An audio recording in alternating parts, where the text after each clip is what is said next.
చెప్పి చేతుల్లో ఆయుధాలు చెప్పి ఆయుధాల తర్వాత మళ్ళీ కాంతి చెప్పి తల దగ్గరికి వెళ్ళారు. తల దగ్గర నుంచి కిందకు వచ్చారు. అంటే వెనక్కెళ్ళి గుర్తు తెచ్చుకో, ఎలా చూశావో అవయవాల్ని ధ్యానంలో. ఎందుకు ఈ మాట మళ్ళీ ఇలా అన్నట్టు? అనవద్యాంగి. ఏమంటే బాగానే ఉంది, అలా చూసాం. అప్పుడు కూడా చేతులు బాగున్నాయన్నాం, నుదురు బాగుందన్నాం, కళ్ళు బాగుందన్నాం కదా, మరి అప్పుడు పాపం రాదా? అందుకే ఒక మాట చెప్పింది. లలితా సహస్రంలో మీరు చూస్తున్నది బాహ్యమైన అందము కాదు, ఆవిడ అవయవాలు కాదు. మీరు ఏం పొందుతున్నారు చూసి? లోకంలో చూస్తే రాగము ద్వేషము పొందుతారు. నాకు దొరగారు కనపడ్డారనుకోండి, ప్రీతి. దొరగారు వచ్చారు, సంతోషం. నాకు గొంగళీ పురుగు కనపడింది అనుకోండి, అబ్బా గొంగళీ పురుగు, అప్రీతి. ఏమి దొరగారిని చూస్తే సంతోషమే, గొంగళీ పురుగుని చూస్తే ప్రీతే, అప్రీతే. అందులో అమ్మవారే కదులుతోంది. గొంగళి పురుగులో అమ్మవారు ఉండబట్టే కదులుతోంది, దొరగారులో అమ్మవారు ఉండబట్టే దొరగారు కదులుతున్నారు. మరి నువ్వేం చూస్తున్నావు? నీకెందుకు అప్రీతి? అంటే మీరు ఈ కంటితో అవతల ఉన్నటువంటి ప్రాణి యొక్క అవయవముల యొక్క చూస్తున్నప్పుడు ప్రీతి అప్రీతి రెండూ మీ యందు కలిగి తీరుతున్నాయి. రకరకాల ప్రాణుల్ని చూస్తున్నప్పుడు అవి మీలోనే ఉన్నాయి. ఒక ఆయన్ని చూసేటప్పటికి ఈయన వచ్చాడేంట్రా బాబు అంటాం. ఒక ఆయన్ని చూసేటప్పటికి అబ్బాయి ఇవాళ ఆయన కనపడ్డారు, పరమ సంతోషం అండి అంటాం. ఇప్పుడు ఆయన కనపడితే సంతోషం తేవడానికి ఆయన బ్యాగ్లో పట్టుకొచ్చారా? ఆయన్ని చూసి నీలో ఉన్న సంతోషం పైకొచ్చిందా? నీలో ఉన్న సంతోషమే పైకొచ్చింది. ద్వంద్వాలు ఎక్కడున్నాయి? ఇక్కడున్నాయి. అమ్మవారి అవయవాల్ని చూస్తున్నప్పుడు కూడా ఇలా కొంతమందికి ప్రీతే కలిగితే కొంతమందికి అప్రీతి కూడా కలగాలి కదండి. కానీ అమ్మవారిని చూస్తున్నప్పుడు, అమ్మవారి అవయవముల వంక చూస్తున్నప్పుడు మీకు ఆ భావనతో మీరు చూడలేదు. బాగా పట్టుకోండి, ఇది అనవద్యాంగి అంటే. ఇప్పుడు కోటేశ్వరరావు గారి చేతుల వంక నేను అలా చూశాను, మీకేమీ రాదు. అమ్మవారి చేతుల్ని ధ్యానం చేశాను, మీకు వచ్చేస్తుంది ఫలితం. ఎందుకు వచ్చేస్తుంది? ఒక్కటే కారణం. అమ్మవారి చేతుల్లో అంకుశము పాశము చెరుకు విల్లు 5 బాణములు ఉన్నాయి. ఇప్పుడు మీరు అమ్మవారి చేతులలో ఉన్నటువంటి చెరుకు విల్లు వంక చూశారనుకోండి, చెరుకు కర్ర పైనుంచి కింద వరకు అంతా తీపే. నీ మనసు సుఖమని చెప్పినది నీకు తీపిగా ఉంటుంది, ఇంకొకరికి సుఖము కాకపోతే ఇది తీయగా ఉండదు. అంతే తేడా. నాకు తీయగా ఉంటుంది ఒకటి, ఇంకొకరికి అది తీయగా ఉండదు, ప్రాణాంతకమై కూర్చుంటుంది. నాకు డయాబెటీస్ ఉందనుకోండి, నాకు తీసుకొచ్చి మీరు ఇంత చక్కెర పొంగలి బలవంతంగా తినిపించేశారనుకోండి, ఇప్పుడు అది నాకేమవుతుంది? ప్రాణాంతకం అవుతుంది. అంత చక్కెర పొంగల్ తినేశాను అనుకోండి, షుగర్ రీడింగ్ తీసుకెళ్ళి 400 మీదకో వెళ్ళిపోతుంది. ఇంకొక ఆయనకి ప్రీతి ఉంది, ఆయనకి ఇబ్బంది లేదు, తినేశాడు, ఇప్పుడు ఆయనకేమైంది? ఏమవలేదు. కాబట్టి చెరుకు విల్లు ఆ పైనుంచి కింద వరకు తీపి అంటే ఆ సుఖము మీరు అనుభవిస్తే మీకు ఇబ్బంది లేదనుకుని మీరు అనుభవించినప్పుడు అది మీకు సుఖం. కాబట్టి ఒకరికి సుఖం ఇంకొకరికి కూడా సుఖం అవ్వాలని లేదు, దుఃఖం. ఒకరికి చక్కెర పొంగలి సుఖం అయితే నాకు దుఃఖం కదండి. పోన్లేవయా, నీకు దుఃఖం అయితే నువ్వు తింటలేదుగా, ఆయన కదా తింటున్నాడు, నేను తినలేకపోతున్నాను మీరు తింటున్నారు, ఏడుస్తున్నాను, దుఃఖం కదా. ఉదాహరణ అప్పుడు దుఃఖం కదా, తినకపోయినా దుఃఖమే. కాబట్టి సుఖమునకు దుఃఖము యొక్క సంపర్కం ఉంది లోకంలో, కానీ అమ్మవారి యొక్క అవయవముల యందు అది ఉండదు. ఏది ఉంటుంది? అమ్మవారి అవయవములలో దేన్ని చూసినా అది ఎలా ఉంటుంది అంటే మీ అజ్ఞానమును పోగొట్టేదై ఉంటుంది, మీ అవిద్యని పోగొట్టేదై ఉంటుంది, మిమ్మల్ని కాంతి వైపుకి తీసుకెళ్లేదై ఉంటుంది. తమసోమా జ్యోతిర్గమయ, చీకట్లోంచి దీపం వైపుకి తీసుకెడుతుంది. మృత్యోర్మా అమృతంగమయ, మృత్యువు నుంచి అమృతత్వం వైపుకి తీసుకెడుతుంది. ఇలా తీసుకెళ్లడానికి, అజ్ఞానం పోవడానికి, కబరీబంధం చూడడానికి ముందర మీ మనసు గురించి మీరు తెలుసుకోవాలి. కాబట్టి ఆవిడ చేతులలో చెరుకు విల్లు, పంచతన్మాత్రలైన 5 బాణములు, మిమ్మల్ని కట్టిపడేస్తున్న రాగమనేటటువంటి పాశము అమ్మవారిది పడితే భక్తి పాశం అవుతుందని, క్రోధము మీకున్న కోపం మిమ్మల్ని పొడిచేసి ఇబ్బంది పెడుతుందని, అదే మీకు కోపం మీద కోపం బయలుదేరి మీ కోపం పోయే లక్షణం అమ్మవారి అంకుశం వంక చూస్తే వస్తుందని, ఇప్పుడు ఒక్కొక్క అవయవం వంక చూసినప్పుడు మీకు ఒక్కొక్క ఉన్నతి కలుగుతోంది. ఈ ఉన్నతి కలగడం అమ్మవారి అవయవముల వలన మీరు పొందుతున్నటువంటి అదృష్టము. ఇది లోకంలో దొరకదు మీకు. అమ్మవారి కళ్ళ వంక చూశారు, అమ్మవారి కళ్ళు చాలా బాగున్నాయండి కాదు, అమ్మవారి కను రెప్ప వేయకుండా ఇక్కడి నుంచి అక్కడ కదుపుతుంటుంది. ఎంత దూరం కదుపుతుంది? దృశాద్రాగీయస్యాదరదళిత నీలోత్పల రుచా దవీయంసం దీనం స్నపయ కృపయా మమపి శివే. ఈ బ్రహ్మాండములు ఎంతవరకు ఉన్నాయో అంతకన్నా కలుపుతుంటుంది. ఇప్పుడు అలా ఎందుకు కలుపుతుంది? అంతటా ఉన్నటువంటి తన బిడ్డల్ని చూసుకుంటూ ఉంటుంది ఆ కళ్ళతో. ఇప్పుడు ఆ కళ్ళ వంక చూస్తే ఈవిడ మా అమ్మ, తల్లి రక్షిస్తోంది, అమ్మకి నమస్కారం చేసుకుంటే అమ్మ మన్ని కళ్ళల్లో పెట్టుకు చూసుకుంటుంది. ఇప్పుడు మీకు భక్తి కలిగిందా? ఆ కన్నుల వంక చూడడం వల్ల మీకు మిగిలిన వాళ్ళ కళ్ళ వంక చూసినట్టే ఏదైనా రాగము పాశము మీ మీద పడ్డాయా? పడలేదు. మీ అవిద్య పోయింది, మీకు ధైర్యం వచ్చింది, మీకు రక్షణ కలిగింది, భక్తి ఏర్పడింది. అమ్మవారి చేతి వంక చూశారు, మీకున్న అవిద్య పోతోంది, అసూయ పోతోంది, మనసు యొక్క లక్షణాలు తెలుస్తున్నాయి, పంచతన్మాత్రల గురించి తెలుస్తోంది. అమ్మవారి పాదాల వంక చూశారు, అమ్మవారి పాదాల వంక చూస్తే పాదములకు పద్మములకు పాదములకు పద్మములకు పాదములకు కలువులకు పాదములకు దేనికి ఇన్ని పోలికలు వేసి ఆ పాదములు ఎంత గొప్పవో ఎన్ని మాటలు చెప్పడమో చెప్పారు. మూకశంకరుల దగ్గర నుంచి ఆఖరికి తుమ్మెదలు వాలేటటువంటి పద్మములు పాపులతో సంసర్గం పెట్టుకున్నాయి కాబట్టి పాపులతో సంసర్గము పెట్టుకున్న పద్మములు కూడా పాపులే కనుక దగ్గరికి రానివ్వదు. అందుకని పద్మములకు పాదములకు పోలిక వేయడం కుదరలేదని ఒకసారి, అన్ని పాపములున్నా ఆవిడ పాదాల మీద పడ్డం వల్ల పాపాలు పోతున్నాయని ఒకలాగా, ఇన్ని శ్లోకాలకి మీరు వ్యాఖ్యానం విన్నారు. అంటే ఇప్పుడు మీరు చేసిన పాపరాశి ఏదైనా ఉంటే అది పోవడానికి మార్గంగా మీకేవి కనపడ్డాయి? అమ్మవారి పాదాలు కనపడ్డాయి. ఇప్పుడు చెప్పండి, అమ్మవారి యొక్క స్థూల స్వరూపాన్ని, ఆవిడ అవయవాల గురించి మీరు విన్నప్పుడు మీకు లోకంలో ఉండేటటువంటి వాళ్ళ యొక్క అవయవములను గురించి వింటే ఎలా ఉంటుందో అలా విందా? ఏ ఒక్క అవయవము గురించి విన్నప్పుడు అమ్మవారి యొక్క స్థూల స్వరూప వర్ణన ఎందు దాని మీద మీ దృష్టి కేంద్రీకరింపబడి మీరు ధ్యానం చేసి జపం చెయ్యగలిగిన, మీ పాపరాశిని ధ్వంసము చెయ్యగలిగినటువంటి మాతృకారుణ్యము సమస్త అవయవముల ఎందు నిండి నిబిడీకృతమైందనేటటువంటి అమృత భావన మీలో పెరిగి మీ అనుష్ఠానమును, మీ యొక్క జీవితాన్ని, మీ నడువడిని, మీ ప్రవర్తనని అది మార్చిందా? ఇప్పుడు చెప్పండి, ఏది తేడా? మార్చిందా లేదా? మార్చింది. ఎందుకు మార్చింది? ఆవిడ పాదాల గురించి మీరు విన్నారు. ఒక్కొక్క రోజున ఒక్కొక్కటి విన్నప్పుడు ఇవాళ మీరు దర్శనం తప్పకుండా చేసుకోండి అన్నాం. పాదాల గురించి చెప్తే ఇవాళ అమ్మవారి పాదాలు కనపడుతున్నాయి, దర్శనం చేసుకోండి. పాదముల కాంతి కనపడితే ఇవాళ అమ్మవారి పాదముల యొక్క కాంతి కనపడుతోంది, దర్శనం చేసుకోండి అన్నాం. ఇవాళ అమ్మవారి మంగళసూత్రాలు పైకి కనపడేటట్టుగా వేశారు, దర్శనం చేసుకోండి అన్నాం. అమ్మవారి హారములు ఎప్పుడు ఎలా చెప్పామో అలా అలంకారం చేసి అమ్మవారి హారాలు చూడండి అని చెప్పాం. ఇలా మీరు అమ్మవారిని వెళ్ళి దర్శనం చేసినప్పుడు ఆ దర్శనం చేసుకోవడం వల్ల ఒక్కొక్క అవయవం వంక మీరు చూసినప్పుడు మీలో ఉన్న అజ్ఞానము పోవడానికి అది హేతువైంది.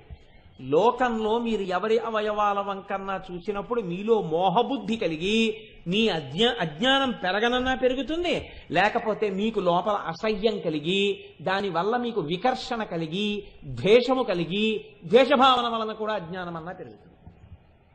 ద్వేషమన్నా ఒకటే, ఆకర్షణ అయినా ఒకటే, రెండూ పతన హేతువులే, రెండూ గోతులే. ఒకటి హితశత్రువు, ఒకటి అహిత శత్రువు, ఒకటి తెలిసిపోయే శత్రువు, ఒకటి తెలిసిపోని శత్రువు. రెండిటి వల్ల వస్తున్నది పతనమే. కానీ అమ్మవారి అవయవములను చూడడం వల్ల మీకు అటువంటి పతనము లభిస్తుందా? లభించదు. ఉన్నతికి మీరు పెడతారు, కానీ ఎప్పుడు బాగా పట్టుకోండి. అనవద్యాంగి ఇలా చూసేస్తే వచ్చేస్తుందా? ఇక్కడ మీరు పట్టుకోవలసి ఉంటుంది ఒక పెద్ద రహస్యాన్ని. అనవద్యాంగి ఆవిడ చెరుకు విల్లు వంక అలా చూసి, పంచబాణముల వంక అలా చూస్తే మంచిదే, ధ్యానం మంచిదే, నేను కాదన్న, దానివల్ల శక్తి ఉంటుంది. కానీ దాని వెనక ఉన్న తాత్విక రహస్యము మీకు తెలిస్తే అది సహస్రం రహస్యం. అప్పుడు మీకు ఆ రహస్యం అర్థమైపోయినట్టు. విన్నామండి పాదాలు, తల దగ్గర నుంచి పాదాల వరకు. ఏది? నేను పైనుంచి కింద వరకు అమ్మవారి గురించి చెప్పిన నామములన్నీ ఉన్నాయి. ఒక్కొక్క నామం 2 రోజులు 3 రోజులు కూడా నేను వ్యాఖ్యానం చేశాను. నేను ఏదైనా ఒక అవయవం గురించి ఒక నామం గురించి అడిగి మిమ్మల్ని నేనేం చెప్పాను అని అడిగితే అందులో ఏదైనా కొంత చెప్పగలను అన్న ధైర్యంతో ఎవరైనా ఉన్నారా? నేను పిలిచి అడిగితే మీరు అడగండి, ఏదో ఒక నామం మేము చెప్తాం ఆ వ్యాఖ్యానం అని. అంటే నేను ఎవరిని ఇబ్బంది పెట్టదలుచుకోలేదు. కానీ అది వంట పట్టింది అనుకోండి, అది వంట పడితే మీకు లోపలికి వెళ్ళాలి. ఇట్లా విని ఇట్లా వదిలేసి విన్నామండి పాదాల దగ్గర నుంచి కాళ్ళ వరకు చాలా బాగుంది కోటేశ్వరారు అన్నారు అనుకోండి, ఎందుకు నాకు ఆ సర్టిఫికెట్? ఇప్పుడు మీరు నాకు ఆ సర్టిఫికెట్ ఇస్తే నాకు ప్రమోషన్ ఇవ్వరు ఆఫీస్లో, మీరు ఇవ్వడం మానేశారనుకోండి నా ఉన్న ఉద్యోగానికి ఇబ్బంది రాదు. అంటే ఇప్పుడు అది నా వ్యక్తిగత అభ్యున్నతి కొరకు కాదు లలితా సహస్రం చెప్పడం. దేనికి? నేను పెరగడానికి, మీకు చెప్పడంలో నాకు బాగా జ్ఞాపకం ఉండడానికి కదండి. విని మీకు మిమ్మల్ని మీరు ఉద్ధరించుకోవడానికి. మీరు అన్నం తింటున్నారు, నేను అన్నం తింటున్నాను. బాగా జ్ఞాపకం పెట్టుకోండి. కొన్ని ఏం చేస్తామంటే 10 మంది కలిసి చేస్తాం, కొన్ని ఏం చేస్తామంటే ఒక్కరే చెయ్యాలి. ఈశ్వరుడి రథం లాగుదాం అన్నాం అనుకోండి, మీరు నేను అందరం కలిసి లాగాలి. నాకు ఆకలిస్తోందండి అన్నాను అనుకోండి, ఉండండి అందరం కలిసే తిందాం ఇంటికి వెళ్ళాక అనకూడదు. నా అన్నం నేను తింటాను, మీ అన్నం మీరు తింటారు. ఆకలిస్తే నా అన్నం నేనే తినాలి, నాకు నిద్ర వస్తే నేనే నిద్రపోవాలి. రథం లాగితే అందరం కలిసి లాగాలి. అందరం కలిసి చేసే ఉంటాయి, ఎవరికి వాళ్ళు చేసుకునే ఉంటాయి. చెప్పేది నేను, వినేది మీరు, సభాస్వరూపం. కానీ వ్యక్తిగతంగా ఉన్నది ఎవడిది వాడిది, ఎవడన్నం వాడిది, ఎవడ ఆకలి వాడిది. ఎవడు ఎంత జ్ఞాపకం పెట్టుకున్నాడో, ఎవడు ఎంత అనుష్ఠానంలోకి తెచ్చుకున్నాడో వాడు దాన్ని వినడం వల్ల అంత సమన్వయం చేసుకున్నాడు జీవితానికి. అది రాలేదనుకోండి, అది సర్టిఫికెట్ కిందే పనికొస్తుంది.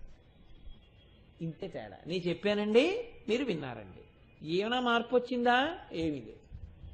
అప్పుడు ఏమైంది లలితా సహస్రం అంటే, బండ మీద ఉన్నటువంటి గింజ మీద వాన చినుకు పడింది, మొలకెత్తుతుందా? ఎత్తదు. మట్టిలో ఉన్న గింజ మీద వాన చినుకు పడింది, మొలకెత్తుతుందా? మొలకెత్తుతుంది. అది అసలు మట్టిలో ఉంటే ఈ వాన చినుకులు పనిచేస్తాయి. అది రాతి మీద ఉంటే ఈ వాన చినుకులు ఏం చేస్తాయి? పడడం దాని ధర్మం, పడింది సభంతా. ఏవి మొలకలెత్తాయో నాకు తెలియదు. నేను ఎందుకు అడగలేదో తెలుసా అండి? కొంతమందికి చెప్పే లక్షణం లేకపోవచ్చు. నాకన్నా బాగా ఆలోచించి, నాకన్నా చాలా గొప్పగా అనుష్ఠానం చేసేవాళ్ళు ఇదే సభలో ఉండొచ్చు. కాబట్టి నేను మిమ్మల్ని ఎందుకు అడగాలి? కొంతమందికి చెప్పడం రాకపోవచ్చు, కానీ అనుష్ఠిస్తున్న వాళ్ళు ఉన్నారు ఇదే సభలో, నాకు తెలుసు. ఇదే సభలో ఉన్నారు. తమ జీవితాల్ని మార్పు చేసుకుని ఎంతో గొప్పగా అమ్మవారి అనుగ్రహాన్ని పొందుతున్న వారు ఉన్నారు, నాకు బాగా తెలుసు. కాబట్టి నేను అడగడం ఎందుకు? కాబట్టి నేను అందుకే మిమ్మల్ని ఇబ్బంది పెట్టను అనడానికి కారణం అది. ఎందుకని అంటే, ఎంతమంది అనుష్ఠాన పర్యంతంలోకి వెళ్ళారు అన్న విషయాన్ని నాకే కొంతమంది విషయం తెలుసున్నప్పుడు చాలు. ఒక్క చెట్టు మొలిచింది వాన పడితే చాలా, వానకి తృప్తి. వాన కురిసిన మేఘానికి తృప్తి ఎప్పుడు? చాలు నేను కృషి చేశానని.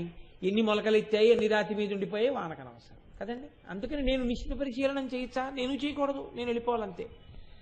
కనుక అనవద్యాంగి అంటే అమ్మవారి అవయవముల గురించి నువ్వు చూడడం కాదురా, నువ్వు చూసినప్పుడు, నువ్వు విన్నప్పుడు అవయవముల వెనక దాగి ఉన్నటువంటి రహస్యములు నీ జీవిత అనుష్ఠాన పర్యంతములోకి నువ్వు ఎలా తెచ్చుకోగలిగావు? నీకు అవి ఏమైనా మార్పు తెచ్చుకోవడానికి పనికొచ్చాయా? నేను మీకు ఒక్క ఉదాహరణ చెప్తా, మీరు పట్టేసుకోవచ్చు.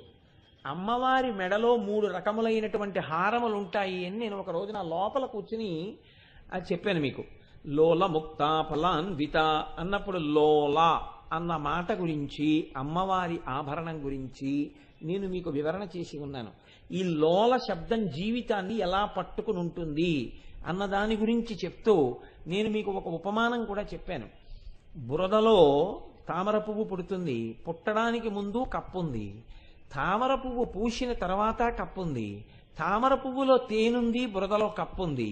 పక్కనే ఉన్న కప్పకి తామర పువ్వులో తేనె ఉందన్న విషయం కానీ, తాగుదామన్న అభిప్రాయం కానీ ఎప్పుడూ ఉండదు. పక్కనున్న అడవిలో ఉన్నటువంటి తుమ్మెరికి తెలుస్తుంది ఇక్కడ తామర పువ్వులో తేనుందని, అది వచ్చి వాలి తాగుతుంది అని చెప్పాను. అస్తమానం గుడికి వెళ్ళే వాళ్ళందరూ ఆత్మజ్ఞానం కోసం వెళ్ళిన వాళ్ళు కారు, చదివిన వాళ్ళందరూ ఉన్నతిని పొందేస్తున్నారని కాదు, లేకపోతే భగవంతుడి యొక్క ఆరాధన చేసేసామనుకున్న వాళ్ళందరూ చేసేసిన వాళ్ళు కారు. ఎందుకని? అసలు ఏ మార్పు కావాలో ఆ మార్పు అనుష్ఠానంలో కనపడలేదు. ఈ మార్పు కనపడిందనుకోండి, వాడు అదృష్టవంతుడు, వాడికన్నా భాగ్యవంతుడు ఇంకా లోకంలో లేడు. వాడికి అమ్మవారి అనుగ్రహం కలిగిందని గుర్తు. అమ్మవారి అనుగ్రహం కలగడం అంటే చెప్పాను కదండి, విత్తనం రాతి మీద ఉండకూడదు, మట్టిలో ఉండాలి. అసలు గోడ గొల్లగా ఉంటే కదా మేకు దిగేది. గోడ ఇనప ముక్క అయిపోయి భీమ్ అయిపోతే మేకు కొట్టిన వాడి వేళ్ళు నిప్పి మేకు వంకర అయిపోతుంది తప్ప మేకు దిగదు. గోడకి కొంచెం గుల్లతనం ఉంటే దిగుతుంది. మనసుకి కొంత ఆర్ద్రత ఉంటే భగవద్వాక్యం వంటకెక్కుతుంది. లేని దానికి ఎందుకు ఎక్కుతుంది? మీరు తమాషా ఒకటి చూశారో లేదో, నేను చాలా ఇటువంటివి ఎంతో మందిని చూస్తుంటాను. వాళ్ళు నా దగ్గరికి వచ్చి ఎప్పుడు ఏం చెప్తుంటారంటే, ఏమిటోనండి 10 రోజులు లలితా సహస్రనామ స్తోత్రం మిస్ అయిపోయామండి అంటుంటాను. వాట్ ఇఫ్ నువ్వు కోరుకున్నావు మిస్ అవ్వాలని, కాబట్టి నువ్వు మిస్ అయ్యావు. నిజంగా నీకు లలితా సహస్రమే వినాలనుంటే నువ్వు దేన్నైనా పక్కన పెట్టి వినగలవు. నీకు అలా వినాలని లేదు కాబట్టి నువ్వు దాన్ని దాటగలవు, ఇంకొక దానికి ప్రాధాన్యత ఇచ్చి వెళ్ళగలవు. నీకు అలా అక్కర్లేదనిపిస్తే, కోట్ల జన్మల తర్వాత వింటున్నాననిపిస్తే నువ్వు దీనికే రాగలవు. దీనికే అంటే ఈ సభకి అని మీరు అనుకోకండి, ఎక్కడ భగవద్వాక్యం ఉన్నా కూడా మీరు వెళ్ళగలరు. అంటే మీ మనసులో ఈశ్వరుడి కన్నా వేరొక దానికి ఒక్కొక్కసారి ఎక్కువ ప్రాధాన్యత ఇచ్చి మీరు ఏమని మసిపూస్తారంటే, ఏమిటో అంటే దీని మీద చాలా ఇష్టం ఉందండి తప్పలేదన్నట్టుగా చెప్తారు. ఇది ఇంకా కొంచెం అజ్ఞానం ఎక్కువైపోయింది అనుకోండి, ఏం చెప్తారంటే, కోటేశ్వరారు ఏమనుకోకండి అని రాలేపోయి ఉంటారు. నేను అనుకోను, ఎందుకంటే మా అమ్మాయి పెళ్ళి అదేమన్నా, మా అమ్మాయి పెళ్ళి అయితే పోనీ మీరు రాకపోతే నేను బెంగెట్టుకుంటాను, అయ్యో వాళ్ళు రాలేదేమిటా అనుకుంటాను. లలితా సహస్రానికి రాలేదనుకోండి, నేనేం బెంగెట్టుకోను, నేను ఎందుకు బెంగెట్టుకోవడం మధ్యలో? దానికి ఎవరో అర్హులో అమ్మవారు నిర్ణయించుకుని వారికి అందుతుంది, అంతేగాని మధ్యలో నేను బెంగెట్టుకోవడం ఎందుకు? ఇదే పని నేనేమైనా సినిమా హాల్ ప్రొపరేటర్ హౌస్ఫుల్ అయిందా లేదా చూసుకోవడానికి, నాకెందుకు? ఇట్స్ నాట్ మై బిజినెస్, అది నాకేం సంబంధం ఏం లేదు. లలిత భాగవతం ఎవరికి చెప్పాడండి? సుఖమహర్షి. ఒక్క పరీక్షిత్ కంటే ఒక్కడే అర్హుడు, ఒక్క పరీక్షిత్తుకే చెప్పారు. లలితా సహస్రం ఎవరెవరికి చెప్పారు?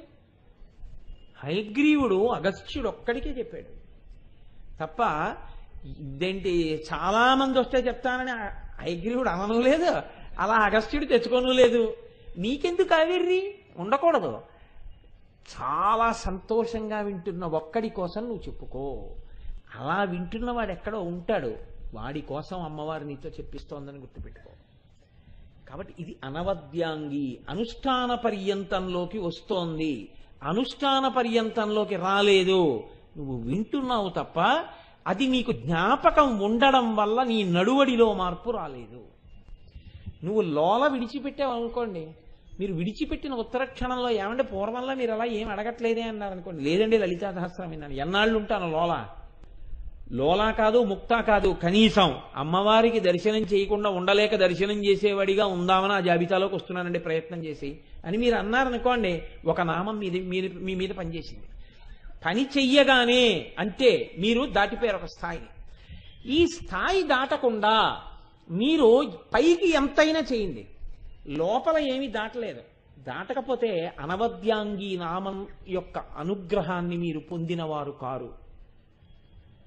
పైనుంచి కిందకి, కింద నుంచి పైకి మీరు చూసినా విన్నా చెప్పినా ఉపయోగం ఏమైనా ఉందా? మీ అనుష్ఠానంలోకి వచ్చిందా? ఏమన్నా మీలో ఏమైనా మార్పు వచ్చిందా? ఏమీ లేదు. అప్పుడు అనవద్యాంగి మళ్ళీ ఓసారి పైనుంచి కిందకి చూసి అవునండో అన్ని బాగున్నాయండో అని చెప్పవలసిన అవసరం ఆవిడికి. మీరు అలా చెప్తే పొంగిపోయడానికి ఆవిడ సిద్ధంగా లేదు, ఇది గుర్తుపెట్టుకో. ఇది చెప్పడం అనవద్యాంగి. ఇక్కడ నేను మీకు ఒక చమత్కారమైన విషయం చెప్పాలి. అమ్మవారి యొక్క అనుగ్రహం అలా ఉంటుందిలా ఉంది. నిన్న నేను వెళ్ళి లోపల కూర్చున్నాను, నాకు ఎవరో ఒక ఆయన మహానుభావుడు, చాలా సంతోషించాను నిజంగా. ఆయన ఎవరో నాకు జ్ఞాపకం లేరు, కానీ సభలో ఉన్నారో లేరో నాకు తెలియదు. నిన్న వారు నాకు పట్టుకొచ్చి ఒక కవర్ ఇచ్చారు. ఏమిటండి ఇది అని అడిగాను. అడిగితే ఏదో ఉందండి కంప్యూటర్లో డౌన్లోడ్ చేశాను చదవండి అన్నారు.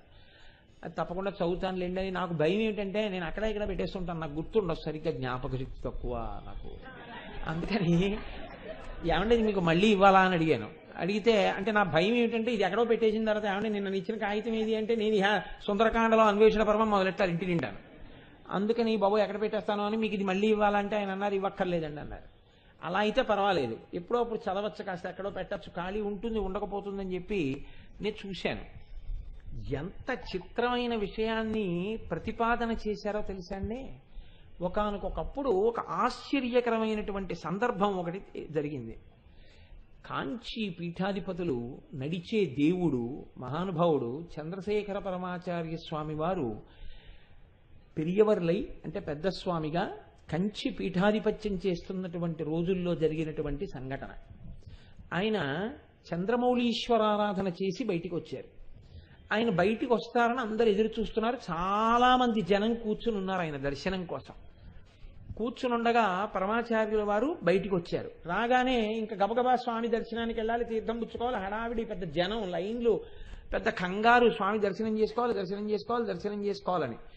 ఈలోగా ఎవరో ఒక ఆయన గబగబా వచ్చి, నేను సాక్షాత్తుగా తిరువారూరుకి చెందినటువంటి వాణ్ణి, నేను తిరువిడైమరుదూరు నుంచి వచ్చాను, నా పేరు నారాయణ స్వామి అయ్యర్, నేను నిన్నటి రోజున తిరువిడైమరుదూరులో స్వామివారికి రుద్రాభిషేకం చేయించాను, దాని ప్రసాదం పెరియవర్లకు ఇద్దామని వచ్చాను, చంద్రశేఖర పరమాచార్య స్వామి వారికి దారివ్వండి అని అరుస్తున్నాడు. జనం ఎవరు దారిస్తారు, ఇవ్వట్లేదు. ఈలోగా పీఠంలో వాళ్ళు ఎవరో చూశారు, అయ్యో ఈయన చాలా ఐశ్వర్యవంతుడు, పెద్ద భూస్వామి, అక్కడేమో తిరువిడైమరుదూరులో స్వామివారికి మధ్యార్జున క్షేత్రం, ఆ క్షేత్రం అక్కడ మద్ది చెట్టు స్థలవృక్షం, స్వామివారికి అభిషేకం చేసి వచ్చాట, ప్రసాదం పట్టుకొచ్చాట అని మొత్తానికి దారి చేసి స్వామివారి దగ్గరికి తీసుకెళ్లారు. స్వామివారి దగ్గర వెదురు బుట్ట ఒకటి ఉంది, అందులో ఈయన ఒక కొత్త పట్టుబట్టలో అరిటాకు వేసి అరిటాకులో ప్రసాదాన్ని మూట కట్టి తెచ్చాడు. అక్కడ పెట్టి ఆ మూట విప్పుతున్నాడు. అందులో ఓ బిల్వదళం, కొంత విభూతి, కొంత కుంకం, ఓ 2 కొబ్బరి చెక్కలు, కొన్ని అరటిపళ్ళు ఈశ్వర ప్రసాదంగా ఉన్నాయి. అవి విప్పి, స్వామి ప్రసాదం తీసుకొచ్చాను తీసుకోండి అన్నాడు. అంటే పరమాచార్య ఒక్క క్షణం ఇలా చూసి, ఏ క్షేత్రం ప్రసాదం అని అడిగారు. తిరువిడైమరుదూరు ప్రసాదం అండి, మధ్వార్జున క్షేత్రంలో రుద్రాభిషేకం చేయించి తీసుకొచ్చానన్నారు. ఓహో, రుద్రాభిషేకం చేయించి తీసుకొచ్చావా? రుద్రాభిషేకం చేయించడానికి నువ్వు పెద్ద భూస్వామివి కదా, చాలా ఐశ్వర్యవంతుడివి కదా, 10 మంది దగ్గర డబ్బడిగా ఆ డబ్బులతో కలిపి ఎందుకు చేశావు అని అడిగారు. ఆయన అన్నాడు, బాగా నొక్కి చెప్పాడు, నేను ఎవరి దగ్గర పుచ్చుకోలేదు, నేను నా డబ్బుతోనే చేశాను అభిషేకం. నవ్వారు పరమాచార్య. ఓహో, నీ డబ్బుతోనే చేశావు, నీ డబ్బుతోనే ఎందుకు చేశావు అభిషేకం, ఎందుకు చేయించావు జపం అని అడిగారు. చాలా పెద్ద క్రతువు అండి, రుద్ర జపం కూడా చేయించానన్నాడు. దేనికి చేయించావని అడిగారు. ఏమీ లేదు స్వామి, నాకు చాలా భూమి ఉంది, మీకు తెలుసు కదా, ఎన్నో ఎకరాలు ఉంది, కానీ ఈ మధ్య పంటలు సరిగ్గా పండట్టలేదు 2-3 ఏళ్ల నుంచి. ఒక జ్యోతిష్కుణ్ణి సంప్రదిస్తే స్వామివారికి అభిషేకం చేయమని చెప్పారు. అందుకని తిరువిడైమరుదూరులో స్వామికి అభిషేకం చేయించాను, రుద్రజపం కూడా చేయించాను, చేయించి తీసుకొచ్చాను ఈ ప్రసాదం అని. పరమాచార్యుల వారు అన్నారు, అంతసేపు ఆయన ఎవరితో ఏం మాట్లాడరు అలా ప్రశ్నలు వేసి. ఎందుకు ఇంతసేపు మాట్లాడుతున్నారు? మిగిలిన వాళ్ళకి ఆశ్చర్యం వేసింది, పీఠం సిబ్బందితో సహా అందరూ నిశ్శబ్దమైపోయి వింటున్నారు. కాబట్టి నువ్వు లోక కళ్యాణం కోసమూ చేయలేదు అభిషేకం, ఆత్మోన్నతి కొరకు చేయలేదు అభిషేకం, నువ్వు నీ పొలాల్లో పంటలు బాగా పండాలని చేయించావు, అంతేనా? అవునండి, అందుకే చేయించాను అని మళ్ళీ అన్నాడు. స్వామి మీకు ప్రసాదం పట్టుకొచ్చాను, ఈ ప్రసాదం మీరు తీసుకుని నన్ను ఆశీర్వదిస్తే సంతోషిస్తాను, అలా ఉంచు అని ఒక 1/2 గంట సేపు కళ్ళు మూసుకుని ధ్యానం చేశారు ఆయన. ధ్యానం చేసి కళ్ళు తెరిచి అన్నారు, రుద్రజపం చేయించానంటున్నావు కదా, రుద్రజపం చేయించడానికి మంచి వేదమునందు నిష్ఠ కలిగినటువంటి బ్రాహ్మణుల్ని కొంతమందిని నిమంత్రణం చెయ్యాలి, అలా గొప్ప గొప్ప వేదం చదువుకున్నటువంటి బ్రాహ్మణుల్ని నిమంత్రణం చేశావా అని అడిగారు. చేశాను స్వామి అన్నాడు. ఎంతమందిని చేశావు? 11 మందిని చేశానండి. 11 మంది రుద్రాధ్యాయాన్ని జపం చేశారు. ఓహో, ఎవరెవరు, ఏది చెప్పు ఒక్కసారి, ఆ పేర్లు వింటాను అన్నారు. అతను వెంటనే జేబులోంచి ఒక కాగితం తీసి ఆ పేర్లు చెప్తున్నాడు. ఇదిగో ఫలానా శాస్త్రి గారండి, ఫలానా వారండి, ఫలానా వారండి, పేర్లన్నీ చదువుతున్నాడు. పరమాచార్య అన్ని వినన్నారు. అందులో వెంకటేశ గణపతి గారు కూడా ఉన్నారా అన్నారు. ఉన్నారండి స్వామి అన్నారు. అంటే స్వామి అన్నారు పరమాచార్య, అవును, వెంకటేశ గణపతి గారు ఇప్పుడు పెద్దవారు అయిపోయారు, 89 సంవత్సరాల వయస్సు. పూర్వం ధాటిగా చదివేవారు, ఇప్పుడు ఆయన చదవలేరు, ఆయనకి శక్తి సన్నగిల్లిపోయింది. పాపం అతి కష్టం మీద మాట్లాడగలుగుతున్నారు. పూర్వంలో వారు ఇప్పుడు మాట్లాడలేరు, వారికి అంత శక్తి లేదన్నారు. అనగానే ఈ వచ్చినటువంటి ధనవంతుడు అన్నాడు, భూస్వామి, అవును స్వామి మీరు సత్యం చెప్పారు. నేను ఆయన్ని కూడా నిమంత్రణం చేసినందుకు చాలా బాధపడ్డాను. ఎందుచేత అంటే ఆయన అందరూ మహన్యాసం రుద్రాధ్యాయం చదువుతుంటే చదవలేకపోయేవాడు. ఏదో కొంత చదివేవారు, చదివి ఇంకా చదవలేకపోయేవారు, చదవలేకపోయి ఆగిపోయేవారు. ఆయన నోట్లోనే చదువుతూ ఉండేవారు. మళ్ళీ కాసేపు ఆగి మళ్ళీ కంఠం కలిపేవారు, మళ్ళీ ఆగిపోయేవారు. ఒక్కొక్కసారి కళ్ళు మూసుకు కూర్చునేవారు, కూర్చుని అప్పుడప్పుడు ఆవలించేవారు. ఆయన సరిగ్గా పెదవులు కదిపి జపం చేయకపోవడం వల్ల జప సంఖ్య కూడా తగ్గిపోయింది. తగ్గిపోవడం వల్ల చాలా ఇబ్బందులు పడ్డానండి. నిజమే, ఆయనతో నేను కూడా ఇబ్బందులు పడిన మాట యథార్థమే అన్నారు. అనేటప్పటికీ పరమాచార్య దిగ్గున చూశారు. చూసి, నువ్వెంత, నీ బతుకెంత, నువ్వు వెంకటేశ గణపతి గురించి ఇలా మాట్లాడగలిగినంత సమర్థుడివా? ఆయన ఎవరో తెలుసా నీకు? వేదవిద్. ఆయన వేదాన్ని తెలుసుకున్నవారు, వేదమంత్రములు చదువుకున్నవారు, స్వరం తెలుసున్నవారు, వేదజ్ఞానం ఉన్నవారు. అంతటి మహాపురుషుడు 89 సంవత్సరాల వయస్సులో ఆరోగ్యం అనుమతించక పైకి చెప్పలేకపోతే ఆయన వల్ల జపం పాడైందని, ఆయన చెప్పలేకపోయారని నువ్వు నెపం వేసి మాట్లాడుతున్నావా? నీ దగ్గర ధనం ఉందని కదా ఇలా మాట్లాడగలిగావు? ఆయన పాదముల మీద అంటుకున్న ధూళికణానికి నీ ఐశ్వర్యం సరిపోతుందా? ఎంత ధైర్యం నీకు ఆయన గురించి అలా మాట్లాడడానికి అన్నారు. అనేసరికి ఇప్పటిదాకా ఇలా మాట్లాడిన వాడు హఠాత్తుగా తప్పైంది స్వామి, తప్పైంది అని ఊరుకున్నాడు. వెంటనే కళ్ళు మూసుకొని మళ్ళీ ఒక్క 15 నిమిషాలు ధ్యానంలో వెళ్ళిపోయారు స్వామి. ఎవరికి తీర్థం లేదు, ఎవరితో మాట్లాడడం లేదు. మళ్ళీ 15 నిమిషాల తర్వాత కళ్ళు తెరిచారు. చెప్పు, ఏం చేశావు వెంకటేశ గణపతి గారికి? ఏం చేశాను స్వామి, అందరితో పాటే గౌరవించి పంపించాను. అందరితో పాటు గౌరవించావా? నిన్నను నువ్వేం చేశావో నాకు తెలియదు అనుకుంటున్నావా? నిన్నటి రోజున ఆయన మంత్రజపం చేస్తూ కళ్ళు మూసుకుని కూర్చుని ఉండగా ఆయన పెదవులు కదపటం లేదని ఆయన దగ్గరికి వెళ్ళి ఆయన్ని పిలిచి, నువ్వు డబ్బుచ్చుకోవడం మాత్రం అందరితో సమానంగా పుచ్చుకుంటావు, ఏ మంత్రం చెయ్యడం చేత కాదా? పెదవులు కదపమే, మంత్రం చెప్పమే అని నువ్వు 10 మందిలో ఆయన్ని నిలదీశావా, నిలదీలేదా? నిజం చెప్పు అన్నారు. నిజమే స్వామి అన్నాను ఆయన్ని. అలా అన్నమాట యథార్థమేనండి అని అక్కడతో ఊరుకున్నావా? ఏం చేశావు తర్వాత? ఏం చేశాను స్వామి, సంభావన ఇచ్చి పంపించేశానండి. నాకు తెలియదు అనుకుంటున్నావా? మహాలింగం ముందు మొత్తం 11 మంది పండితుల్ని కూర్చోబెట్టావు. ఒక్కొక్కరికి ఎంత ఇచ్చావు? 10 రూపాయలు ఇచ్చానండి. నిజం చెప్పు. మొదటి వారి దగ్గర నుంచి 10 రూపాయలు తాంబూలంలో పెడుతూ వచ్చావు. చిట్ట చివర వెంకటేశ గణపతి గారు ఉన్నారు. ఆయన దగ్గరకు వచ్చేసరికి ఈయన పెదవులు కదపలేదు కదా, ఈయనకి 10 రూపాయలు ఎందుకు ఇవ్వాలని 7 రూపాయలే పెట్టావు తాంబూలంలో. అవునా కాదా? అలా అవును స్వామి, మీకు ఎలా తెలిసిందన్న ఆ మాట అలా ఉంచు. 7 రూపాయలు పెట్టావా లేదా? పెట్టానండి. ఆయన దాన్ని సంతోషంగా తీసుకుని పంచ కొంగుకి కట్టుకున్నారా లేదా? కట్టుకున్నారు స్వామి. నీవు ఆ రోజు నిన్నటి రోజు మధ్యాహ్నం ఇంత క్రతువు చేసిన వేద పండితులందరికీ భోజనం పెట్టావా లేదా? ఇప్పుడు తను పెట్టాడన్న మాట విన్నాడు కదా, సంతోషంగా అవును స్వామి పెట్టాను. నీకు డబ్బుంది కదా అని బాగా జీడిపప్పు, బాదం పప్పు, నెయ్యి అన్నీ వేసి మధురమధురంగా చక్కెర పొంగలి వండించావా లేదా? వండించాను స్వామి. నువ్వు చక్కెర పొంగల్ ఒక్కటే బ్రాహ్మణులందరికీ వడ్డించావా లేదా? వడ్డించానండి. మళ్ళీ మౌనం. మళ్ళీ ఓ పావుగంట ధ్యానం చేశారు. చెప్పు, వడ్డించావా? వడ్డించానండి. వెంకటేశ గణపతి గారికి వడ్డించావా? వడ్డించానండి. బాగా చెప్పు, నాకు తెలియదనుకుంటున్నావేమో. వెంకటేశ గణపతి గారు నిన్ను ఎన్నో మార్లు పిలిచి ఇంకొంచెం చక్కెర పొంగలి వేయిందంటే వినపడి కూడా వినపడనట్టు వెళ్ళిపోయావా లేదా? పెదవులు కదపలేదు, జపం చేయలేదు, వీడికి చక్కెర పొంగలి ఎందుకు పెట్టాలని మనసులో అనుకున్నావా లేదా? నిజం చెప్పు. అవును స్వామి అనుకున్నాను, నిజమే, ఆయనకి చక్కెర పొంగలి వేయలేదు నేను మారు.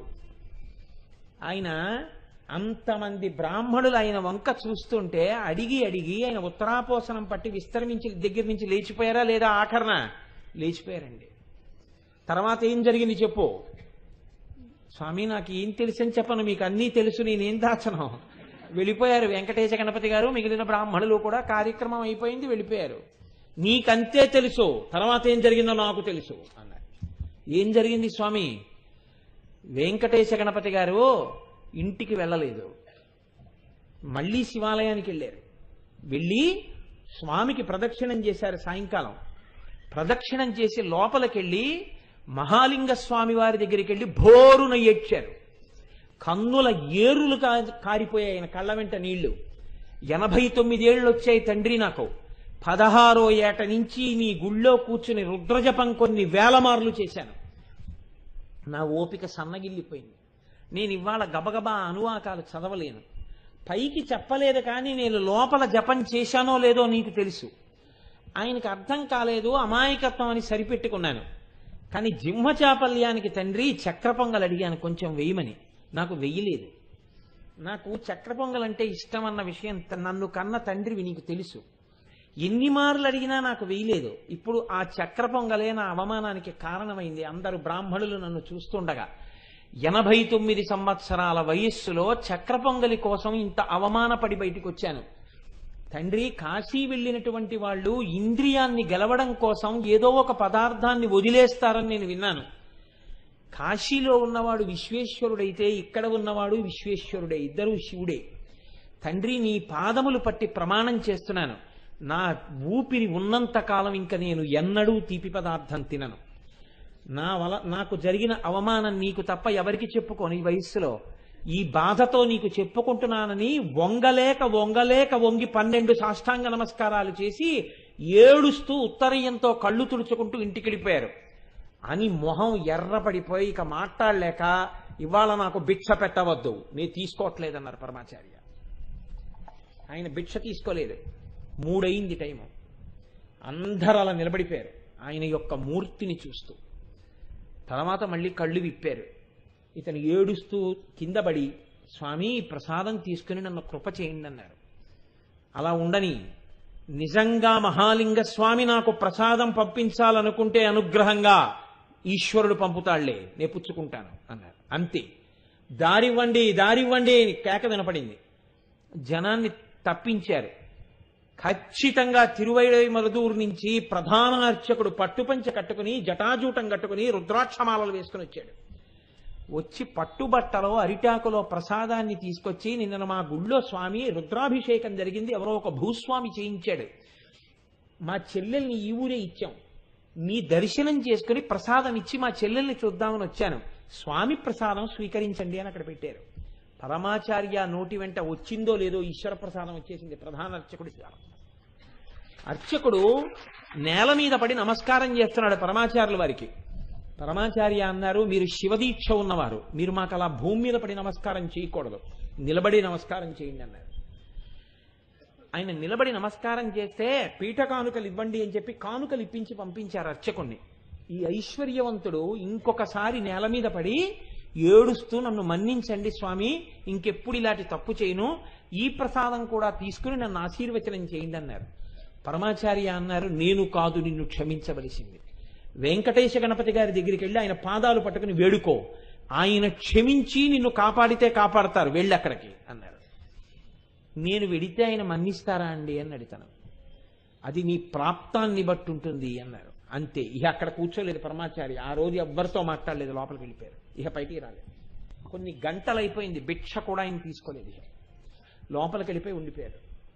చూశాడు. ఈ ధనవంతుడు వెళ్ళిపోయారు. అందరి కన్నులా నీరొచ్చింది. అంతటి మహానుభావుణ్ణి ఇటువంటి పని చేశాడు రా వీడు అని. ఇతను గబగబా చెంగల్పట్టు వెళ్ళి అక్కడి నుంచి కావేరీ నదిలో స్నానం చేసి ఈ వెంకటేశ గణపతి గారు ఉండేటటువంటి తెప్పెరుమానల్లూరు అనబడేటటువంటి ఊరు వెళ్ళాడు. ఆ రోజు సూర్యోదయం అయింది. అప్పుడే వెళ్ళి, ఇక్కడ వెంకటేశ గణపతి గారి ఇల్లు ఎక్కడండి అని అడిగాడు. ఆ సందు మొదట్లో ఉన్నాయండి. మీరు వెంకటేశ గణపతి గారి బంధువులా అని అడిగాడు ఆయన. కాదండి, నేను వారిని చూడ్డానికి వచ్చాను, వారితో మాట్లాడుకోవాలి, అందుకు వచ్చాను. అయ్యో చూడ్డానికి వచ్చారా, మాట్లాడడం ఇంకేం కుదురుతుంది, అదిగో జనం నిలబడ్డారే ఆ ఇల్లే, వారి ఇవాళ తెల్లవారకట్ట ప్రాణం వదిలేశారు అన్నారు. ఈయన అక్కడికి వెళుతుంటే నెత్తి మీద ఎవరో చేత్తో కొట్టి చెప్పినట్టయింది, నీకు ప్రాప్తం ఉంటే దర్శనం అవుతుందని. అంటే పరమాచార్య స్వామికి తెలుసు ఇతను వెళ్ళేటప్పటికే ఆయన ప్రాణం వదులుతారని. అంతటి మహాపండితుణ్ణి ఆఖరి రోజున అంత అవమానించాడు. వెళ్ళి ఆయన పార్థివ శరీరం ముందు నేల మీద పడి కన్నీటితో క్షమార్పణ చెప్పి నా దోషమైంది అని చెప్పుకుని తిరిగి వచ్చాడు. అతనికి వింత వ్యాధి ఒకటి వచ్చింది. వచ్చి అతని ఐశ్వర్యం అంతా కరిగిపోయి తినడానికి తిండి లేక కాశీ పట్టణానికి వెళ్ళి వంటలవాడిగా కుదిరి ఆఖరణ శరీరం వదిలిపెట్టేశాడు. అంతటి ఐశ్వర్యవంతుడు. ఇప్పుడు చెప్పండి, రుద్రాభిషేకం చెయ్యడం గొప్ప, కార్యక్రమాలు చెయ్యడం గొప్ప, వేదం చదువుకున్న వాళ్ళని నింద చేసేదానికి కార్యక్రమాలు ఎవడ చేయమన్నాడు మిమ్మల్ని? వేదం చదువుకున్న వాడి పట్ల గౌరవం లేకపోతే, శాస్త్రం తెలుసున్న వాడి పట్ల గౌరవం లేకపోతే, ఎప్పుడూ మీరు ఏ స్థితిలో ఉన్నారో ఆ స్థితిలోనే నిలబడిపోతే, మీ రాగద్వేషాలు ఆఖరికి కార్యక్రమ నిర్వహణ చేసేటటువంటి బ్రాహ్మణుల్ని నిందించడానికి కూడా పనికొస్తే, మిమ్మల్ని ఎవడు పాపం మూటకట్టుకోవడానికి కార్యక్రమాలు చేయమన్నాడు? ఏ మార్పు వచ్చిందని మీకు ఆ కార్యక్రమం చేస్తే మీకు ఉద్ధరణ కలుగుతుంది? ఉద్ధరణ రాలేదు. పాపం సంక్రమించి పతనం అయిపోయాడు. కేవలము నామం చెప్పడం, కేవలము పూజ చేయడం, కేవలం అభిషేకం చేయడం మీ ఉన్నతికి హేతువులు కావు. మీరు సమన్వయం చేసుకోవడమే మీ ఉన్నతికి హేతువులు. మీరు అనుష్ఠాన పర్యంతంలోకి తెచ్చుకోవడమే మీ ఉన్నతికి హేతువులు. మీరు ఏమీ చెయ్యక్కర్లేదు. ఒక వేద పండితుడిని చూసి నమస్కరిస్తే చాలు. ఒక కృష్ణావధానులు గారు లాంటి మహాపురుషుణ్ణి చూడగానే లేచి నిలబడి నమస్కారం చేస్తే చాలు, ఈశ్వరుడు ప్రసన్నుడవుతాడు. మీ ఏ అహంకారాన్ని మీరు వదిలిపెట్టుకోలేక అన్నిటికీ మీరు వేద పండితుల్ని, వేదం చదువుకున్న వాళ్ళని, పరమభక్తుల్ని నింద చేస్తుంటే, ఎన్ని మాటలు లలితా సహస్రం జరిగితే మాత్రం మీకు అర్థమైంది అమ్మవారి అవయవాల గురించి?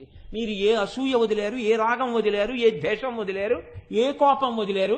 ఎందుకు రాగస్వరూప పాసాఢ్య క్రోధాకారాంకుశోజ్వల? మీకు దానివల్ల ఏమిటి ఉపయోగం? ఎన్ని మాటలు రాగస్వరూప పాసాఢ్య క్రోధాకారాంకుశోజ్వల అంటే మీ రాగం పోయింది, మీ క్రోధం పోయింది.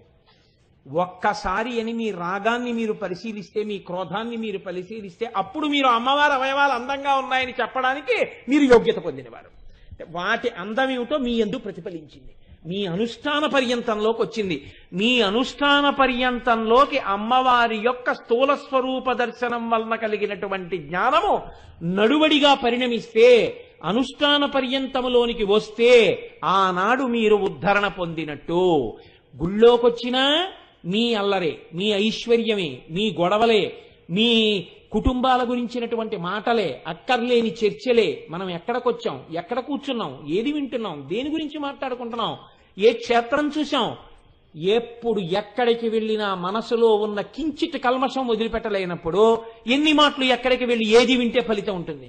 వ్యాసుడు అంటాడు, ఇంద్రియాని బలిష్టాని నియుక్తాని మానద అపక్వస్య ప్రకుర్వంతి వికారాం స్థాననీకశః భ్రమన్ సర్వతీర్థేషు స్నాత్వా స్నాత్వా పునః పునః నిర్మలం నమనో యావత్ తావత్ సర్వం నిరర్ధకం. ఎన్ని మాటలు క్షేత్రాలు కడితే ఆవిడకు కావాలి, ఎన్ని మాటలు నదీ స్నానాలు చేస్తే ఆవిడకు కావాలి? నీ మనసుని ఏమైనా నువ్వు ప్రక్షాళనం చేశావా? నీ మనసు ప్రక్షాళనం కాకపోతే, నువ్వు విన్నదే నీకు గుర్తు లేకపోతే, ఇక గుర్తు లేని వాడివి అన్వయం ఏం చేస్తావు? నీకు గుర్తుందని గుర్తేమి? నువ్వు విన్నదాన్ని మననం చేశావా? మననం చేస్తే నీ మనసుని పట్టుకుందా? పట్టుకున్న దాన్ని అనుష్ఠాన పర్యంతంలోకి తెచ్చావా? ఈ తెస్తే చెప్పు, అమ్మవారు పొంగిపోవడానికి సిద్ధంగా ఉంది. దానివల్ల ఆవిడ సంతోషం తప్ప, అమ్మ నువ్వు బాగున్నావమ్మా అంటే సంతోషించడానికి ఆవిడేం వెర్రిది కాదని గుర్తెట్టుకో. ఇది ఒకసారి మళ్ళీ కఠినంగా ఉన్నా, ఒక్కసారి మళ్ళీ జ్ఞాపకం చెయ్యడంలో ఉన్నటువంటి రహస్యమే వసిన్యాది దేవతల చేత అనవద్యాంగి అని చెప్పించడం. లేకపోతే మీరావిడ అవయవాలు అందంగా ఉన్నాయని చెప్తే ఆవిడ ఎందుకండి పొంగిపోవడం? అంతకన్నా అమాయకత్వం ఉందా లోకంలో? ఆవిడ దగ్గరికి వెళ్ళి అమ్మ నీ అవయవాలన్నీ చాలా అందంగా ఉన్నాయమ్మా అంటే ఆవిడ పొంగిపోతుందనా నామానికి అర్థం? అది కాదు. ఆవిడవి అవయవములు కావు, అది మంత్ర సంఘాతము. ఆ శరీరం, ఆవిడ శరీరంలో ఉన్న ప్రతి అవయవము ఒక దేవీ స్వరూపమే. అవి మనలా చెయ్యి అంటే చెయ్యి, కాలంటే కాలు కావవి. అవి ప్రతి అవయవము ఒక దేవీ స్వరూపమే. ఆ భక్తితో నువ్వు అటు చూస్తే ఆ అనుగ్రహం నీకు కలిగి నీ జీవితాన్ని మారుస్తుంది. ఆ భక్తితో చూడడం రాకపోతే ఉపయోగం లేదు. నేను మీకు ఒక ఉదాహరణ చెప్తాను. ఎందరో కవుల్ని తాజ్మహల్ చూడడానికి తీసుకెళ్లారు. అందరూ తాజ్మహల్ చూసి బయటికి వచ్చిన తర్వాత ఒక ఆయన అన్నాడు, తాజ్మహల్ ఎలా ఉంది అన్నాడు. చాలా బాగుంది అన్నాడు ఒక ఆయన. ఇంకా అబ్బా ఏమి పాలరాతి కట్టడం అండి ఒక ఆయన. ఇంకా చంద్రుడి వెన్నెల తీసుకొచ్చి పోసేసినట్టుందండి ఒక ఆయన. ఆఖరణ గుర్రం జాషువా గారిని అడిగారు ఎలా ఉంది తాజ్మహల్ అని. జాషువా గారు అన్నాడు, షాజహాన్ కళ్ళ నుంచి కారినటువంటి కన్నీరు ఘనీభవిస్తే ముంతాజ్ బేగం కోసం తాజ్మహల్ అయినట్టు కనపడింది అన్నాడు. అంటే యథార్థ దృక్కోణంతో చూడగలిగాడు ఆయన. కాబట్టి నోటి వెంట ఆ మాటలు వచ్చాయి. లలితా సహస్రం మీకు బాగా వంట పడితే అమ్మవారి అవయవముల వంక చూసి మీరు అనగలిగినటువంటి నామం అనవద్యాంగి. ఈ మార్పు మీ యందు రావాలని తల్లి కోరుకోవడం ఈ నామము యొక్క గొప్పతనం. అందుకే ఆవిడ యొక్క అవయవములు కేవల అవయవములు కావు. శిరస్సు ఉందనుకోండి, నా తల అంతే. నా యొక్క అదేంటి హృదయ భాగం ఉందనుకోండి, నా హృదయ భాగం నా వక్షస్థలం అంతే. నా శిఖ ఉందనుకోండి, అది కోటేశ్వరరావు గారి శిఖ అంతే. కానీ అమ్మవారి అవయవాలు అలా కాదు. అది శిరోదేవి, అది కవచదేవి, అది శిఖాదేవి, నేత్రదేవి. ఖడ్గమాలలో చెప్తారు అమ్మవారి అవయవములన్నీ దేవులే. దేవులంటే దివు అంటే ప్రకాశించునవి. మీ అజ్ఞానమును పోగొట్టగలిగినటువంటి అమ్మవారి యొక్క అనుగ్రహ కిరణములే అవయవములుగా రూపాంతరం చెంది స్థూల రూపాన్ని పొందింది. ఆవిడ నిర్గుణ, ఆవిడికి అసలు రూపం లేదు. నిర్గుణ నిష్కళ శాంత నిష్కామ నిరుపప్లవ చదువుతున్నారు కదా. ఆవిడికి అసలు రూపం లేదు. ఆవిడికి రూపం లేదు, పరమశివుడికి రూపం లేదు. ఇద్దరూ నిర్గుణమే.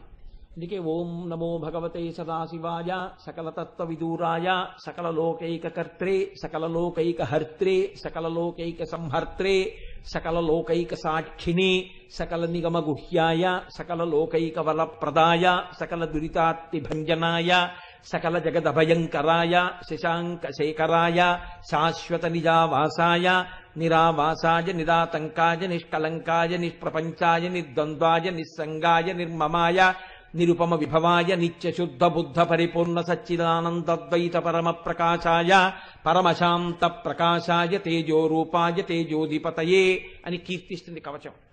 ఆయన అంతే, అంతటి నిర్గుణుడు. అమ్మవారు అంత నిర్గుణురాలు. మరి సాకారం ఎందుకు వచ్చింది?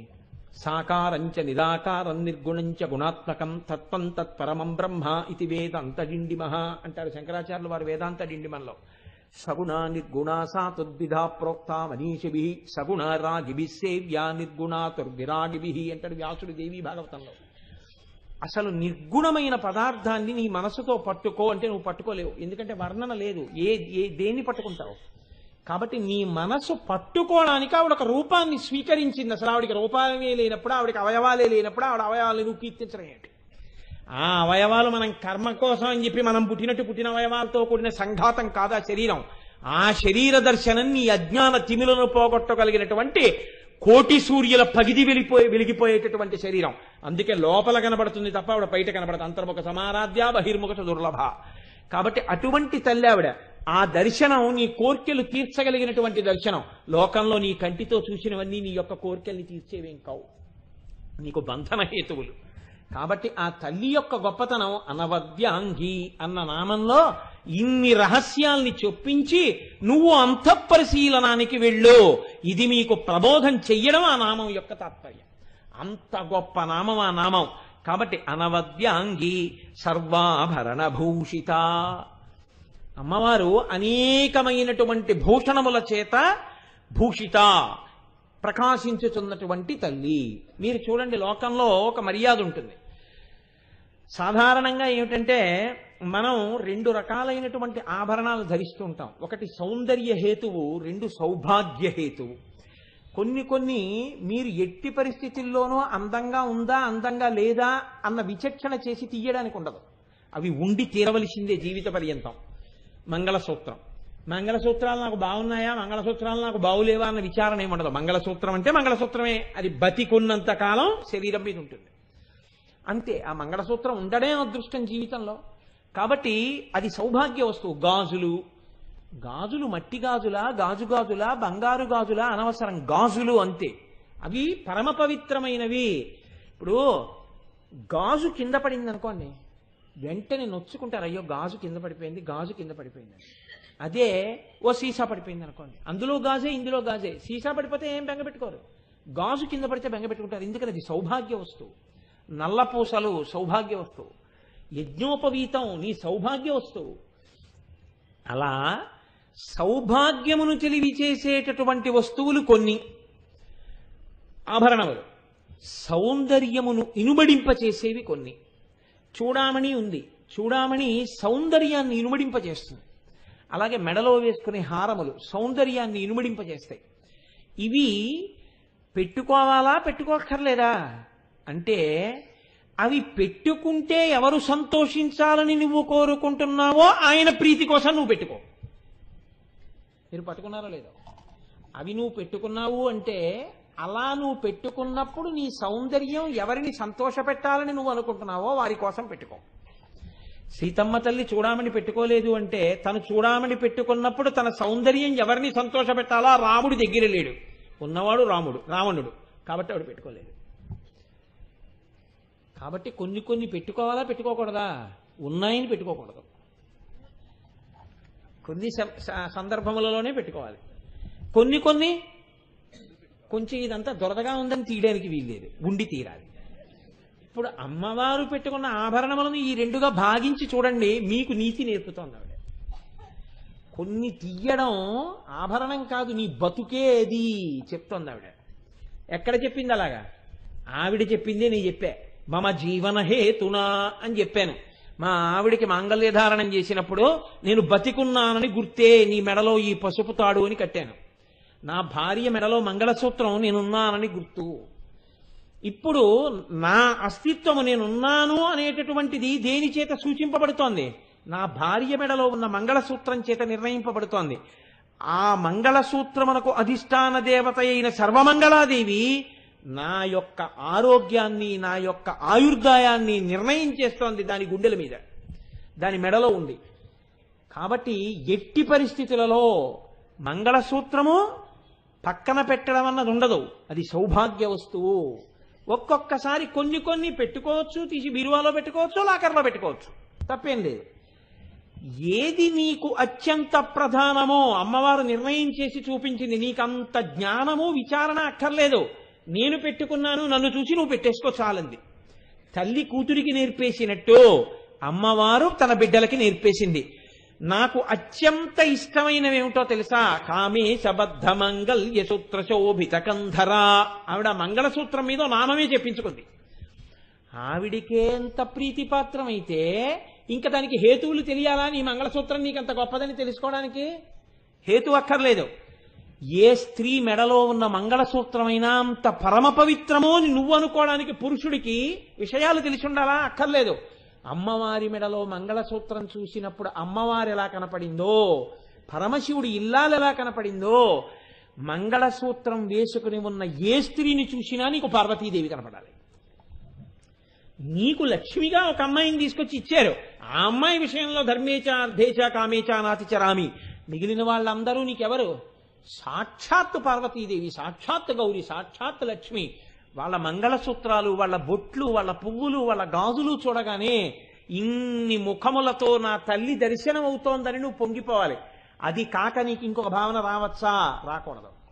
ఇప్పుడు ఆ ఆభరణంతోనే పురుషుడికి మార్గం నేర్పింది ఆవిడ, స్త్రీకి సౌభాగ్యం నిలబెట్టింది. ఆ ఒక్క ఆభరణంతో ఆవిడ అలా నిలబెట్టేసిందంటే ఈ ఆభరణానికి ఆవిడ ఎంత కిందకొచ్చిందో తెలుసా అండి? ఎంత గొప్పదైతే అంత తేలిక చేసింది ఆవిడ. మీరు చూడండి, ఇది అమ్మవారి యొక్క వైభవ ప్రకటన చేస్తుంది. మంగళసూత్రం బంగారంతోనే ఉండాలి. ఆ మంగళసూత్రమునకు వేసుకునేటటువంటి నాంతాళ్ళ ఉందంటారు. ఆ నాను తాడు, ఆ శతమానాలు కట్టుకునేటటువంటి తాడు 20 తులములకు తక్కువ కాకూడదు అని వేదం చెప్పింది. అంతకన్నా తక్కువ ఉంటే పరమ ప్రమాదం అన్నారు అనుకోండి. ఇప్పుడు చెప్పండి, అసలు ఆడపిల్లని కన్యాదానం చెయ్యడము అంటే ఎంత కష్టం అవుతుందో ఆలోచించండి. ఇప్పుడు మగపిల్లి వారు అంటారు మంగళసూత్రం ఆడపిల్లదేనండి అంటారు. వాళ్ళు 2వ శతమానం తేవడానికి కూడా ఇష్టపడతారు ఇష్టపడరు. కాబట్టి అమ్మవారేమంది? పసుపు తాడు అందంతే. అసలు వాడి ఎంత కోటీశ్వరుడు కానివ్వండి, కట్టేది పసుపు తాడే. ఇంకోటి కట్టరు.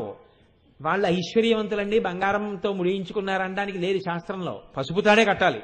వాడు కోటీశ్వరుడు కానివ్వండి, కోటీశ్వరుడు కానివ్వండి, పసుపు తాడే కట్టాలి. ఆ తర్వాత ఏం చేసుకుంటే నాకెందుకు, అక్కడ కట్టినా ఇక్కడ కట్టినా ఎక్కడ కట్టినా పసుపు తాడే కడతారంతే. ఆ పసుపు తాడు ఆ శక్తిని పొందడానికి దేని మీద పెట్టాలి? కొబ్బరి బొండం మీద పెట్టు. కొబ్బరి బొండానికి తీసుకెళ్లి ఆల్చిప్పలు గుండు సూదులు గుచ్చుతానంటే నీ కర్మ, అది పూర్ణఫలం, పార్వతీ పరమేశ్వర స్వరూపం. దానికి సూదులు గుచ్చెట్టుకొస్తే దాని మీద పెట్టిన మంగళసూత్రానికి గౌరవం ఏముంటుంది? దాని మీద తీసుకెళ్లి అమ్మేవాళ్ళు అలాగే ఉన్నారు, చేసేవాళ్ళు అలాగే ఉన్నారు. ఏదో రంగురంగుల గుండు సూదులు, పైన ఇలా టోపీలా ఉన్న గుండు సూదులు తీసుకొచ్చి ఆ కొబ్బరి బొండానికి గుచ్చేయడం. దాని మీద ఏదో ఇంకా ఆడపిల్ల ఒళ్ళో ఆ కొబ్బరి బొండం పెడితే ఓ కాస్త వేపకాయంత వెర్రున్నది ఎవరితో బయలుదేరుతుంది. బయలుదేరి ఈ అమ్మాయి పేరో అబ్బాయి పేరో దాని మీద రాయిస్తారు. ఆ గుండు సూదులతోటి కొబ్బరి బొండాన్ని గుచ్చడం. కొబ్బరి బొండం అంటే పూర్ణఫలం అండి. కొబ్బరి బొండం మీద శివానంద లహరిలో శంకరాచార్యుల వారు శ్లోకమే చేసేసారు. ఏది చేసినా కొబ్బరి బొండమే. మీరు పూజ చేస్తున్నారంటే బొండం పట్టుకుని లేచి నిలబడి దానం ఇస్తారు. అది సాక్షాత్తు పరమేశ్వర స్వరూపం. పెద్దలు గుడి ముందుకు వచ్చారు. వారు గుడి ముందుకు వచ్చారంటే లోపల కూర్చున్నటువంటి పరమేశ్వరుడు అయ్యయ్యో వారు వచ్చారు, వారు నా దగ్గరికి రావడం ఏంటి, నేనే బయటకు వస్తానని బయటకు వస్తాడు ఆయన. పూర్ణకుంభం కొబ్బరి బొండమే, ఇంకోటి పెట్టడానికి లేదు. కొబ్బరి బొండం బయటకు వచ్చింది అంటే, పూర్ణకుంభం వచ్చిందంటే లోపల ఉన్న ఈశ్వరుడు బయటకు వచ్చాడని. ఆయన కోసం పూర్ణకుంభం వచ్చిందండి అన్నారు అనుకోండి, అంటే ఆ దేవాలయ అధిష్టాన దేవత బయటికి వచ్చి లోపలికి ఆహ్వానిస్తున్నాడంటే ఆయన పరమ పూజనీయుడు. కాబట్టి ఇప్పుడు కొబ్బరి బొండం పూర్ణకుంభం అక్కడ కనబడితే చెప్పులు వేసుకు దిగాడు అనుకోండి, ఉత్తర క్షణం మీరు కొబ్బరి బొండం పట్టుకెళ్ళిపోవాలి లోపలికి. పూర్ణకుంభం వాడికి అర్హత లేదు పూర్ణకుంభం పట్టుకోవడానికి. వాడు చెప్పులు విప్పి కిందకి దిగాలి. దిగి వాడు తన కుడి చేత్తో స్పృశించాలి ఆ పూర్ణకుంభాన్ని.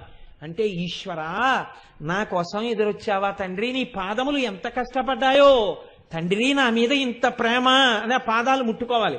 పూర్ణకుంభాన్ని స్పృశించిన తర్వాత వాళ్ళు వెనక్కి తిరుగుతారు, ఈయన వెనక నడవాలి. ఈశ్వరుడు వస్తే మామూలుగా బయటికి రాకూడదు, మామూలుగా లోపలికి వెళ్ళకూడదు. అందుకని పూర్ణకుంభం వస్తే మేళతాళాలు ఉండాలి. మేళతాళాలతో పూర్ణకుంభం పెడతారు, మేళతాళాలతో పూర్ణకుంభంతో లోపలికి పెడతారు. అదే పెళ్లివారు వస్తున్నారంటే మేళతాళాలతో లోపలికి వెళ్ళకూడదు. ఒక్క పూర్ణకుంభం ఉన్నప్పుడే మేళతాళాలతో లోపలికి తీసుకెడతారు. ఇంత మర్యాద కొబ్బరి బొండ అనుకుంటే, కొబ్బరి బొండానికి టోపీ సూదులు గుచ్చమని ఎవడు చెప్పాడు నీకు? అవి గుచ్చి తీసుకొస్తే ఇప్పుడు నువ్వు పార్వతీ పరమేశ్వరుల యొక్క శరీరంగా భావించి తెచ్చిన కొబ్బరి బొండం అయితే ఆవిడ ఒంటి మీద ఆయన ఒంటి మీద సూదులతో నీ కూతురు పేరు రాసి తీసుకొస్తున్నావు. ఆ పిల్ల బతుకు బాగుంటుందని ఎలా అనుకుంటున్నావు? అంటే మనకి తెలియక ఎంతటి తప్పుడు పనులు మనం చేస్తున్నామో మీరు ఆలోచించండి పెద్దలారా. నా వంటి అజ్ఞాని మీకు చెప్పాడు అనుకోకండి. కాబట్టి ఏదో సరదాగా కనపడినట్టు అనిపిస్తుంది. సరదాగా కనపడింది కదా అని ప్రతి పని చేసేయకూడదు. అందున వివాహం అనేటటువంటిది ఇద్దరి జీవితాలకి సంబంధించిన విషయం. ఎంత జాగ్రత్తగానో ఉండాలి. తెర పడితే శచీ పూజ చేస్తాడండి కన్యాదాత. తెర కాదు అది శచీదేవి ఆ మధ్యలో నిలబడింది. అందుకని తెల్ల బియ్యంతో పూజ చెయ్యాలి కన్యాదాత. పూజ చేసి అమ్మా శచీదేవి నువ్వు వచ్చి నిలబడ్డామని పూజ చేస్తాడు. పూజ చేసిన తరువాత తెర పైకెత్తి తెర అలా ఉండగానే కన్యాదానం చెయ్యాలి కన్యాదాత. తెర తీసి కన్యాదానం లేదు. అటు కూర్చుని ఉండగానే తెర పైకెత్తి పాదాల మీద నీళ్లు పోసి కాళ్ళు కడుగుతాడు. కాళ్ళు కడిగి ఆ నీళ్లు తన తల మీద చల్లుకుంటాడు. నారాయణుడి కాళ్ళు కడిగాను నేనని. అలాగే పెట్టి చేతులతో కన్యాదానం చేస్తాడు. చేసేటప్పుడు కొబ్బరి బొండం, గంధపు చెక్క, గుమ్మడి పండు పట్టుకుందనుకోండి ఆడపిల్ల, దశదానములు చేసేసినట్టే కన్యాదాత. ఆ సమయంలో గోదానం, హిరణ్యదానం, గృహదానం, పుస్తకదానం ఇన్ని చెయ్యాలి కన్యాదానం చేసే ముందు. ఇన్ని చేసి అన్నం పెట్టాలి వచ్చిన వాళ్ళకి. ఆభరణములు అంటే అమ్మవారు పెట్టుకున్నటువంటి ఆభరణములు సౌభాగ్య ఆభరణములు, తంతు గురించి కాదు. అందులో నీ జీవితం ఉందిరా. మీ ఇద్దరు బతకవలసిన తీరుంది. మీరిద్దరూ ఎందుకు బతకాలో, ఆయన బతకాలని నువ్వెందుకు కోరుకుంటున్నావో, నువ్వు ఉండాలని ఆయన ఎందుకు కోరుకుంటున్నాడో మీ ఇద్దరి ప్రస్థానం ఉంది. నువ్వు 10 కాలాలు బతకాలని యోక్తబంధనం ఆయన చేస్తాడు. నువ్వు ఉండాలయ్యా అని ఈవిడ మంగళసూత్రం కళ్ళకద్దుకుంటోంది. సనాతన ధర్మము, ఆర్షధర్మము, వైదికమైనటువంటి జీవన విధానమంతా ఆ ఆభరణములలో ఉంది. ఇంత నీకు తెలియదేమోనని ఆవిడే వేసుకుంది, అమ్మవారే వేసుకుంది. మనం ఎలాగరా దాన్ని వేసుకోకుండా ఉంటామని నువ్వు వేసుకుంటావని అమ్మవారు కోరుకుంటోంది. కాబట్టి సౌందర్య సాధనముల చేత, సౌభాగ్య ఆభరణముల చేత అమ్మవారు లోకమునకు పాఠాన్ని నేర్పుతోంది. కాదు మామూలుగా కనపడినటువంటి ఆభరణముల వంక మీరు చూస్తే ఆ ఆభరణముల వలన మీకు ఏదో కొత్తగా ఉన్నతి కలుగుతుంది అనుకోవడానికి ఏముండదు. మహా అయితే ఏమండి మీ ముక్కు పుడక దేంతో చేయించుకున్నారు అంటే డైమండ్తో చేయించుకున్నానండి అంటే డైమండ్ అబ్బాయి ఎక్కడ డైమండ్ ఏదో ఎక్కడి నుంచో తెచ్చారండి ఎంత 10 లక్షలు అని చాలా బాగుందండి అని ఎక్కడని ఇంటికి వచ్చి 10 లక్షలట ఏం బాగుందండి మన పని మనిషి పెట్టుకున్నంత కూడా బాగులేదు అంటారు. అందుకు బడికి వస్తుంది. ఇవి అమ్మవారు తాను వేసుకుని నీకు నేర్పింది కాబట్టి అవి కేవలము ఆభరణములు కాదు. వాటి వంక చూస్తే వాటిని నువ్వు అన్వయం చేసుకుంటే అవి నీకు వినపడితే కనపడితే నీ జీవితానికి ఒక మహత్తరమైనటువంటి దిశానిర్దేశకత్వము లభిస్తుంది. ధ్యానంలో నీకు అమ్మవారి ఆభరణములలో ఏదైనా కనపడితే నువ్వు అమ్మవారి అనుగ్రహమునకు పాత్రుడవుతున్నావని గుర్తు. మీరొక్క మాట బాగా జ్ఞాపకం పెట్టుకోండి. మతం అనగా ఏమి జ్ఞాపకం పెట్టుకోండి. సనాతన ధర్మం అనగా ఏమి అనుష్ఠానమే. సనాతన ధర్మం అంటే ఉపన్యాసం కాదు. మీరు జ్ఞాపకం పెట్టుకోండి. సనాతన ధర్మంలో గొప్పతనం ఏమి? సనాతన ధర్మం చాలా బాగా పరిఢవిల్లుతోందండి అంటే కాకినాడలో ఎక్కడ చూసినా ఉపన్యాసాలు జరుగుతూ ఉంటాయి కాదు. కాకినాడలో ఎవరి ముఖాన్న చూడండి బొట్టు పెట్టుకుని ఉంటారు. ఇప్పుడు సనాతన ధర్మం పరిఢవిల్లుతోందనడానికి ఇది హేతువా? అన్ని చెరగులా ఉపన్యాసాలు జరగడం హేతువా? నాకు చెప్పండి. అందరి ముఖాన్న బొట్టు ఉండడం హేతు. అమ్మవారి అనుగ్రహం పొందాడు అనడానికి ఆ ముఖాన బొట్టుతో కూడిన ముఖం మంగళప్రదమైన ముఖం. బొట్టుతో కూడినటువంటి ముఖములే అమ్మవారి యొక్క ఆరాధన జరుగుతోందనడానికి సనాతన ధర్మము జీర్ణమయ్యుందనడానికి గుర్తు. ఉపన్యాసాలు బోలెడన్ని జరుగుతున్నాయి, బొట్టు పెట్టుకునేవాడొక్కడు లేడు. అప్పుడు అనుష్ఠానములోకి ఉన్నదా మతము? లేదు. అంటే ఎవరో చెప్పే నలుగురి యందు 5గురి యందు ఉన్నది. ఉపయోగం ఉన్నదా? అందరూ సుఖంగా ఉండే అవకాశం ఉంటుందా? ఉండదు. ఎందుకని? అందరి అనుష్ఠానములోకి రాలేదు. నువ్వు నమ్మావని గుర్తేమి, నువ్వు అనుష్ఠానములో ఉన్నావని గుర్తేమి. అమ్మవారి యొక్క ధ్యానము చేసినప్పుడు ఏ అమ్మవారి ముఖమండలం చూసినప్పుడు ఆ బొట్టు చూస్తే పొంగిపోతావో ఆ బొట్టు పెట్టుకోకుండా నువ్వు ఉండలేని తనం నీకు రావాలి. ఆ విభూతి పెట్టుకోకుండా ఉండలేని తనం నీకు రావాలి. అమ్మవారి అనుగ్రహమునకు యోగ్యమైన వస్తువులేవో వాటిని పూజించడం నీకు రావాలి. నువ్వు అలా వెళ్ళిపోతున్నావు. ఓ ఎర్రటి పువ్వు కింద పడిందో, గులాబీ పువ్వు, నువ్వు ఆ పువ్వుని నాకేం అని వెళ్ళిపోకూడదు. ఎర్ర పువ్వు సౌభాగ్య వస్తువు. సౌభాగ్యం అంటే ఎవరికో ఒకరి యొక్క భర్త ఆయుర్దాయమును నిర్ణయించగలిగినది. ఒక సువాసిని తెలియక ఈ పువ్వుని కాని తొక్కేసిందా దుర్ఘడియలలో, ఆమె యొక్క సౌభాగ్యమే కదిలిపోవచ్చు. కాబట్టి ఈ పువ్విలా కింద పడి ఉండడానికి వీల్లేదు. నువ్వు వెంటనే తీసి కళ్ళకద్దుకుని తీసుకెళ్లి ఒక గోడ మీద పెట్టేశావు. ఓ చెట్టు మొదట్లోకి తీసుకెళ్లి పెట్టేశావు. చెట్టు మొదట్లోకి కానీ నీటిలో కానీ పెట్టేశారంటే ఇక దాన్ని తీయకుండా అలా ఉంచేయండి గుర్తు. చెట్టు మొదట్లోనే చెట్టుకి సారంగా వెళ్ళిపోతుంది అది. కాబట్టి ఇప్పుడు ఒక పువ్వుని చూడగానే నువ్వంత జాగ్రత్తగా ఉన్నావు అంటే అనుష్ఠానములో ఉన్నది. అమ్మవారి అనుగ్రహము అందరి యందు ఉన్నది. అమ్మవారి కోసం అందరూ పరితపిస్తున్నారని గుర్తు. సభలో 10,000 మంది ఉన్నారు. సభలోకి ఒక వ్యక్తి వస్తుంటే బుట్టలతో గులాబీ పూలు పుట్టుకుని ఆ గులాబీ పూలు చల్లుతున్నారు. ఆయన ఆ పూలు తొక్కుతూ వేదిక మీదకి వెళ్ళాడు. ఇప్పుడు ఆయనకి సనాతన ధర్మం గురించి చెప్పే అధికారం ఉన్నదా? లేదు. ఎక్కడో గురు పూజగా అలా చేస్తే ఏమో దాని స్థితి వేరు. గురు పూజగా చేసినా ఎర్రపూలు తొక్కకుండా ఉండడమే మంచిది. అటువంటప్పుడు నీవు కాని ఆ సనాతనము ధర్మము పట్ల మక్కువ ఉన్నవాడివైతే అది నిజంగా నీ యొక్క నడువడి యందు నీ ఆచరణ యందు ప్రకటనము కావాలి. నీ ఆచరణమునందు ప్రకటనము కాలేదంటే ఒక్కటే గుర్తు, నీవు ఇంకా అమ్మవారిని బాగా ధ్యానం చేసి నువ్వు అమ్మవారి అనుగ్రహాన్ని పొందడం నేర్చుకుని ఉండాలి. అందుకే నీకు అటువంటి చిహ్నములేవీ లేవు. నీకు వాటి యందు ప్రీతి కలగట్లేదు. ఒక మాట చెప్తారేమో, లోపల మనసుకున్నాయంటారేమో, మనసుకుంటే పైకి ఉండకుండా ఉండడం సాధ్యం కాదు. నాకు నా కొడుకు మీద ప్రీతి ఉంటే వాడికి బిస్కెట్ల ప్యాకెట్ కొనకుండా ఉండడం నా వల్ల కాదు. కొని తీరుతాను.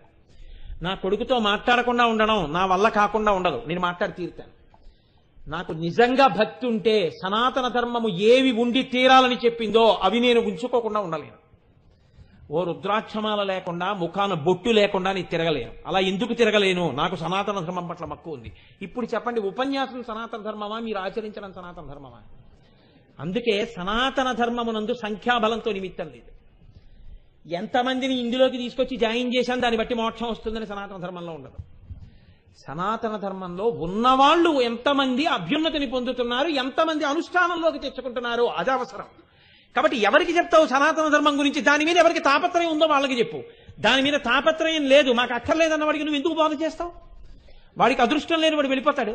నీకు ఎవడు ఇందులో అదృష్టం ఉందండి, ఇందులో నిధి ఉందండి, మాకు కావాలన్న వాళ్ళు ఉన్నారు, వాళ్ళకి చెప్పు. వాళ్ళు రోజు రోజుకి అది మత వ్యాప్తి అంటే, అది సనాతన ధర్మం అంటే. నా కుండలి, నా మకుటి, నా స్రగ్వి, నాల్పభోగవాన్, నా మృష్టభోజి, నా దాత, నా సుగంధశ్చ విద్యతే, నా హస్తాభరణో నాపి విద్యతే, నాపినాత్మవాన్. వాల్మీకి మహర్షి రామాయణంలో వర్ణిస్తారు బాలకాండలో.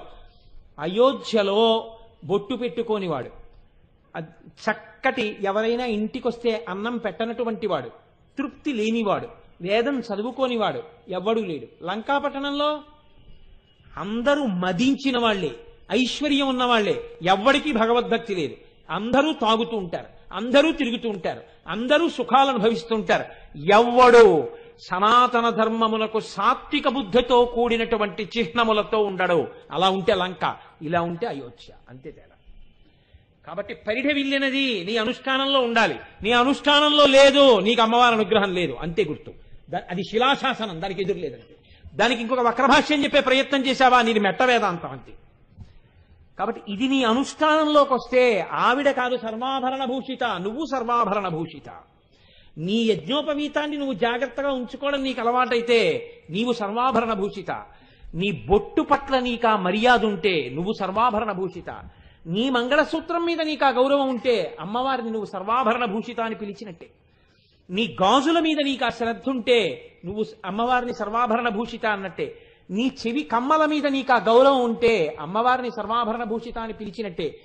నువ్వు ఎంత మర్యాదతో వేసుకొని ఉంటావో అంత మర్యాదతో అమ్మవారిని పిలిచినట్టే.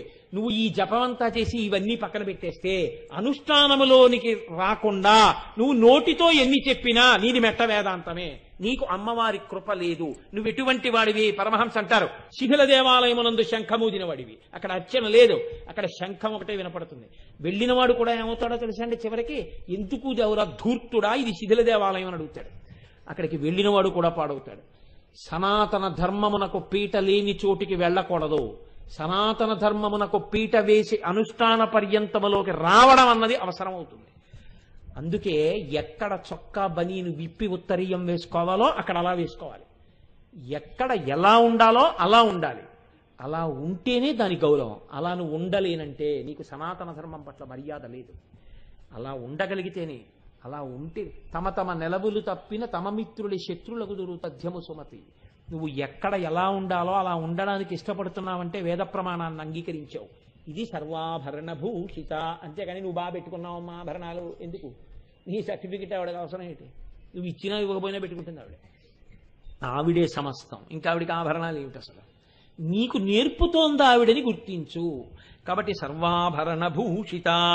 మీకు నేను ఒక్క నామాన్ని ఇవాళ మనవి చేసి రోజు అత్యాశ కలిక్కువ పీక సన్నం ఎన్నో చెప్పేయాలనుకుంటాను, వెళ్ళవు. శివకామేశ్వరాంకస్త. శివకామేశ్వరుడు లేదా కామేశ్వరుడైన శివుడు లేదా శివుడు కామేశ్వరుడై ఉండగా అని మీరు జ్ఞాపకం పెట్టుకోండి. అంటే మీకేం లేదండి, చాలా తేలిగ్గా చెప్పేస్తాను, మీరు మహాజ్ఞానులు, ఇలా అంటే అలా పట్టేసుకుంటారు. శివుడు కామేశ్వరుడు అవడం అంటే ఏమిటో తెలుసా అండి? శివుడు అంటే బహిర్ముఖుడై ఉండడు. శివుడు అంటే తనలో తాను రమిస్తూ ఉంటాడు, తన ఆత్మయందు తాను ఆనందములు పొందుతూ ఉంటాడు. అసలు బహిర్ముఖుడు అవడు, ఎవరి వంక చూడడు, ఏది వినడు, ఆయనకి దేంతో సంబంధం ఉండదు. ఆయనలో ఆయన రమిస్తూ కూర్చొని ఉంటాడు. ఇప్పుడు అలా ఉంటే సృష్టి ఉంటుందా? మీరు ఆలోచించండి. లోకమంతా ఈశ్వరుడితో చేరిపోయింది, ఆయన యందు శయనించింది, లోకాలు ఆయనలో కలిసిపోయాయి, ఆయన తనలో తాను రమిస్తూ అలా ఉండిపోయాడు. ఇప్పుడు సృష్టి లేదు. ఇప్పుడు నేను జ్ఞాపకానికి వచ్చింది. మొదట గుర్తొచ్చేది ఏదంటే నేను. బాగా గుర్తుపెట్టుకోండి. మీరు బాగా గాఢ నిద్రలో ఉన్నారనుకోండి, గాఢ నిద్రలోంచి తెలివి రాగానే ముందు ఏది గుర్తొస్తుంది? నేను కదండి. నాకు తెలివి వచ్చింది. అసలు నేను ముందు గుర్తొస్తే మీరు మీ మీ గురించి మీరు తెలియని స్థితిలోంచి మీ గురించి మీరు తెలుసుకున్న స్థితిలోకి వస్తున్నారు. గాఢ నిద్ర యందు మీ మనసు లేదు, తెలివొచ్చింది అంటే మనసు లేచింది. శివుడు అంటే మనస్సు లయమైపోయి ఆత్మగా నిలబడిపోయినవాడు, కెరటములు లేనటువంటి సరోవరం లాంటివాడు. అది అలా ఉండిపోయిందంతే. అద్దం ఎలా ఉంటుందో అలా ఉంది. ఇప్పుడు మీరు ఒక చిన్న పుల్ల ముక్క తీసుకెళ్ళి ఇలా పడేశారు, అది తరంగములు వచ్చాయి, కదలికలు వచ్చాయి. ఈ కదలికలు వచ్చినట్టే ముందు నేననగానే ఇవాళ 19వ తారీఖు, ఇవాళ ఏం వారం? శుక్రవారం. అమ్మ బాబోయ్ ఇవాళ శుక్రవారం అంటే 19వ తారీఖు శుక్రవారం అని కాదు, ఒక ఉదాహరణకి నేను అంటున్నాను. లేకపోతే మీరు అలాగే తీసుకోండి, 19వ తారీఖు మంగళవారం. కాబట్టి 19వ తారీఖు మంగళవారం అయితే ఏమిటి? అమ్మో ఇవాళ మంగళవారం కాబట్టి నేను లేచి ఇవాళ కాసేపు స్వామి హనుమని ఆరాధన చెయ్యాలి, హనుమ పాదాల మీద 4 తమలపాకులు వేసుకుందామని నిన్న లేత తమలపాకులు ఏరి తెచ్చుకున్నాను. సూర్యోదయం అవ్వకుండా ప్రాయశ్చిత్తం లేకుండా నేను సంధ్యావందనం చేసుకుని అర్ఘ్యం ఇచ్చుకోవాలి. ఇప్పుడు నేను దగ్గర నుంచి మిగిలినవన్నీ తరంగాలు అల్లుకుంటున్నాయి. ఈ నేను ముందు లేచిందనుకోండి, నావి లేస్తాయి కదండి. అసలు నేను లేవలేదనుకోండి, నావి లేవడం ఏమిటి? ఇంకా నావి అన్నది ఉండదు. నేను ముందు లేవాలి. పరమశివుడు నేను వదిలిపెట్టి లయమైపోయి ఉంటే శివుడు నేను అన్న భావన కలిగితే కామేశ్వర అంటే నేను. అందుకే శంకర భగవత్పాదులు అంటారు, పురమధితురహో పురుషిక అంటారు. త్రిపుర సంహారం చేసినటువంటి శివుడి యొక్క నేనన్న భావన అయినదానా అంటారు. అంటే శివుడు నేను అన్న భావన పొందితే కామేశ్వర. ఇప్పుడు నేనన్న భావన ఎందుకు వచ్చింది ఆయనకి అంటే శాస్త్రం అంది, సో కామయత బహుశ్యాం ప్రజా ఏతి. ఒక్కడే ఉన్నాను, నాలో నేను రమిస్తూ నేనే అనేకమైతే అనుకున్నాడు. నేనే అనేకమైతే అనుకోగానే కామము పుట్టింది, అంటే కోరిక పుట్టింది. శివుడు కామేశ్వరుడైనాడు, కామముతో కలిగిన ఈశ్వరుడైనాడు. ఇప్పుడు ఈ కామముతో కలిగిన ఈశ్వరుడు అవగానే ఆయన ఏమవుతాడంటే ఆయనే అనేకం అవుతాడు. ఇది ఎలా ఉంటుందో చెప్పనండి మీకు. తేలిగ్గా చెప్పాలంటే, నా దగ్గర ఇంత బంగారం ముద్ద ఉంది అంటే నిజంగా ఉందనుకునేరు, ఉదాహరణకి ఇంత బంగారం ముద్ద ఉంది. ఇప్పుడు ఆ బంగారం ముద్దగా ఉందనుకోండి, ఆయన శివ. ఇప్పుడు ఒక చిన్న కోరిక పుట్టింది, బంగారం ముద్ద కాదు నాది కదా. ఏమని? దీన్ని ఉంగరాలుగా చేయిద్దాం. కాబట్టి ఇప్పుడు నేను దాన్ని ఏం చేశానంటే ఒక 10 ఉంగరాలు చేయించాను. ఇప్పుడు 10 ఉంగరాలు చేయించి నేను అక్కడ పెట్టాను. బంగారం ముద్ద ఏదండి బంగారం ముద్ద? ఉంగరాలే. మరి ఉంగరాలు ఉన్నాయి కానీ బంగారం ముద్ద లేదు కదా. బంగారమే ఉంగరములైనది. కానీ ఇప్పుడు నేను నా కొడుకుని పిలిచి బంగారం ముద్ద పట్టరారా బీరువాలోంచి అన్నాను అనుకోండి, వాడు బీరువా తీసి అంటాడు, నాన్నగారు బంగారం ముద్ద లేదండి అంటాడు. అంటే నేను వెళ్ళి బంగారం ముద్ద లేకపోవడం ఇదే బంగారం ముద్దని ఉంగరాలు 10 తీస్తాను. నాన్నగారండి మీరు బంగారం ముద్ద కదండి తెమ్మన్నారు, ఉంగరాలు తెమ్మలేరు కదా నాన్నగారండి, మీరు అన్నీ ఇలాగే మాట్లాడతారండి అంటాడు. నాన్న బంగారం ముద్దకి ఉంగరాలకి ఏమిటి తేడా? బంగారం ముద్దే ఉంగరములైనది, కానీ మనం ఉంగరాలంటాం కానీ బంగారం ముద్దనం. మీరు బాగా గమనించండి. కంసాలి మాత్రం ఉంగరాలండు బంగారం చూస్తాడు. ఈ ఉంగరం బాగుందండి మాకు అన్నారనుకోండి, బాగుంటుందండి మీకు చాలా బాగుంటుందండి అని మీకు అది ఎంత ఉందో బట్టి అమ్మడం, దాని కాటాలో పెట్టి బరువుని బట్టి అమ్ముతాడు. ఆయన లోపల బంగారం చూస్తాడు, మనం ఆకారం చూస్తాం.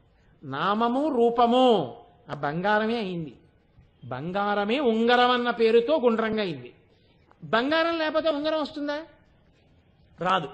ఉంగరం కరిగించేశాను, ఉంగరం లేదు కానీ బంగారం ఉంటుందా? ఉంటుంది. శివుడు ఉంటాడు, సృష్టి ఉండాలా? అక్కర్లేదు. సృష్టి లేదు, శివుడు ఉంటాడా? ఉంటాడు. ఆభరణములు లేవు, బంగారం ఉంటుందా? ఉండదా? ఉంటుంది. బంగారముగా లేదు, ఆభరణములుగా ఉండొచ్చా? ఉండొచ్చు. అంటే శివుడిగా లేడు, కామేశ్వరుడిగా ఉన్నాడు. ఇప్పుడు ఒకడు అనేకమైనాడు, ఇది కామేశ్వరుడు. శివ కామేశ్వరుడు అంటే శివుడు కామేశ్వరుడైనాడు. అంటే సృష్టి మొదలైంది. ఈ సృష్టి మొదలైనప్పుడు నామరూపాలుగా మారిపోవడమే ప్రకృతిగా కామేశ్వరాంకస్త, తొడ మీద భార్యగా ఆవిడ కూర్చోవడం. ఆయనలోంచి సృష్టి రావడం, సృష్టి ఆయనలోకి వెళ్ళిపోవడం. ఈ రెండింటికి మధ్యలో ఎవరున్నారు? ఆవిడే ఉంది. ఆవిడ అనుగ్రహం ఉంటే మళ్ళీ ఇటు నుంచి అట్టెడతారు, అటు నుంచి ఇటు వస్తారు. రెండింటికి ఆవిడే మధ్యలో. శివకామేశ్వరాంకస్త. ఇది సృష్టి మొట్టమొదట్లో శివుడి నుంచి విడివడినటువంటి స్థితి. ఆయన యొక్క శక్తి అమ్మవారు. కాబట్టి శక్తికి ఆయనకి భేదం ఏమైనా ఉంటుందా? ఆయనకి ఆయన శక్తికి భేదమేమి ఉండదు. నాకు నా ఉపన్యాస శక్తికి ఏమైనా భేదం ఉంటుందా? ఇవాళ కోటేశ్వరరావు రావడం కుదరటండి, ఏదో పనుందిట, అందుకని ఆయన ఉపన్యాస శక్తిని పంపిస్తున్నారు అంటే వస్తుంది ఏంటి? అలా ఏం రాదు.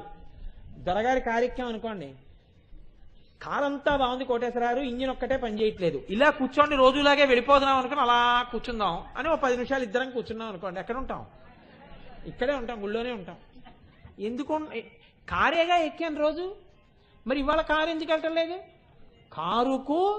కారు యొక్క ఇంజన్ అనబడే శక్తికి అభేదం. శక్తి కారును ఆశ్రయించింది, కారు శక్తి వల్ల నడుస్తుంది. అందుకే కారు యొక్క శక్తిని హార్స్ పవర్ అంటారు. ఇంత హార్స్ పవర్ ఇంజన్ అంటారు. పవర్ డినోట్స్ శక్తి. అమ్మవారు కారు, శివుడు. ఆ శక్తి లేకుండా శివుడు పనికిరాడంటే అది దాని అర్థం. శివుడు లేకుండా శక్తి ఉంటుందా? కారు లేదు, ఇంజిన్ శక్తి ఒకటే ఉంది, ఎందుకు పనికి వస్తుంది? నీకు ఎక్కడికి వెళ్తావు? శివుడు శక్తి కలిసి ఉంటేనే నీకు ఉపయోగం. అందుకే శివుడు గొప్ప, శక్తి గొప్ప, ఎప్పుడు ఆ చర్చ లేదు. కాబట్టి శివకామేశ్వరాంకస్త. బాగుందండి, ఇదేదో అర్థమైంది మాకు. మీరంతా ఊరికే నోరు కొట్టుకు చెప్పక్కర్లేదు, మాకు ఇట్టే అర్థమైపోయింది ఈ విషయం అంతా. సృష్టి గురించి చెప్పారు, సృష్టి మళ్ళీ లయం అయిపోవడం గురించి చెప్పారు. ఉంగరాలు బంగారం అయిపోవడం, బంగారం ఉంగరాలు అయిపోవడం, సృష్టి జరగడం, సృష్టి మళ్ళీ ఈశ్వరుడిలోకి వెళ్ళిపోవడం. ఇందులో ఒక ఉంగరం జరిపించేసినా బంగారం అయిపోతుంది, మీరు గుర్తుపట్టాలి కదండి. ఒకడు నేను ఇలా జీవుడిగా ఉండను, ఈశ్వరుణ్ణి అయిపోతానన్నాడు. వాడు అమ్మవారి పాదాలు బాగా పట్టుకున్నాడు, వాడికి మాయ తీసేసింది అమ్మవారు. ఇప్పుడు వాడికి లోకం అంతా ఉంగరాలు కావరా బంగారమే అని తెలిసిపోయింది. వాడి జ్ఞాని. ఇప్పుడు వాడికి అంతటా శివుడే కనపడుతున్నాడు. ఇలా కనపడ్డ వాడికి ప్రారంధం అయిపోయిన తర్వాత శివుడితో కలిసిపోతాడంటే ఆయన ఒక్కడు మోక్షం పొందాడు. ఇది పరమాచార్య ఆత్మలో కలిసిపోవడం. మిగిలిన ఉంగరాలు అలాగే ఉండిపోయాయి. ఇప్పుడు ఈ ఉంగరాలు బంగారం అవలేకపోతున్నాయి. వ్యామోహం, ఉంగరాలుగా ఉంచుకుందాం, ఉంగరాలుగా ఉంచుకుందాం, ఉంగరాలుగా ఉంచుకుందాం. వేళ్ళు లావైపోయాయి, ఉంగరాలు పట్టట్లేదు. అయినా ఈ ఉంగరాలు చేయించుకున్నాక కలిసి వచ్చింది ఉండిపోయాయి. ఇప్పుడు ఈ ఉంగరాలు బంగారం అవ్వాలంటే ఏమవ్వాలి అంటే ఒక నిర్దాక్షిణ్యముతో కూడినటువంటి దాక్షిణ్యం ఏర్పడాలి.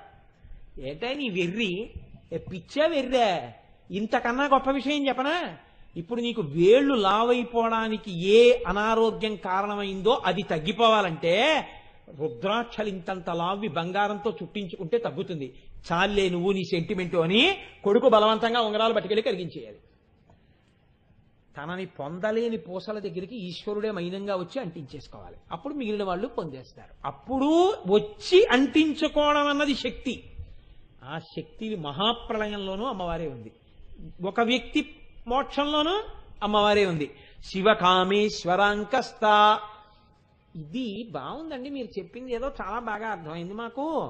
కానీ అంతేనా దాని అర్థం? అంటే మాకు ఎప్పుడో సృష్టి మొదట్లో అలా అంటే మేము అందరం పుట్టకముందు ఎప్పుడో సృష్టి అనేటటువంటిది మొదలైనప్పుడు ఆయనలోంచి ఆవిడ బయటకు వచ్చి తొడ మీద కూర్చున్నటువంటి స్వరూపం. ఇప్పుడేమిటి దానివల్ల మాకు ప్రయోజనం? ఇప్పుడు మాకేమైనా ఉందా ప్రయోజనం? శివకామేశ్వరాంకస్త వింటే ఉందయా అంది శాస్త్రం. ఎక్కడ ఉంది? ఇక్కడే ఉంది అన్నారు. మోక్షం ఎలా పొందుతావు అని అడిగింది శాస్త్రం. 4 రూపాల్లో పొందు అని చెప్పారు. ఏమిటవి అంటే సాలోక్య, సామీప్య, సారూప్య, సాయుజ్యములని పిలుస్తారు మోక్షాన్ని. సాలోక్యం అనగా ఏమి అంటే ఆవిడ ఎక్కడుందో మీరు అక్కడ ఉండడం. ఆవిడ ఎక్కడుంది అంటే నేనేం చెప్పాలి? కైలాస పర్వతం మీదండి, కైలాస పర్వతం మీద శివుడు ఉంటాడండి, శివుడు కూర్చుంటాడు కదండి, శివుడు తొడ మీద ఆవిడ కూర్చుంటుందండి అని చెప్పాను అనుకోండి, మీకు ఏమిటి ఉపయోగం?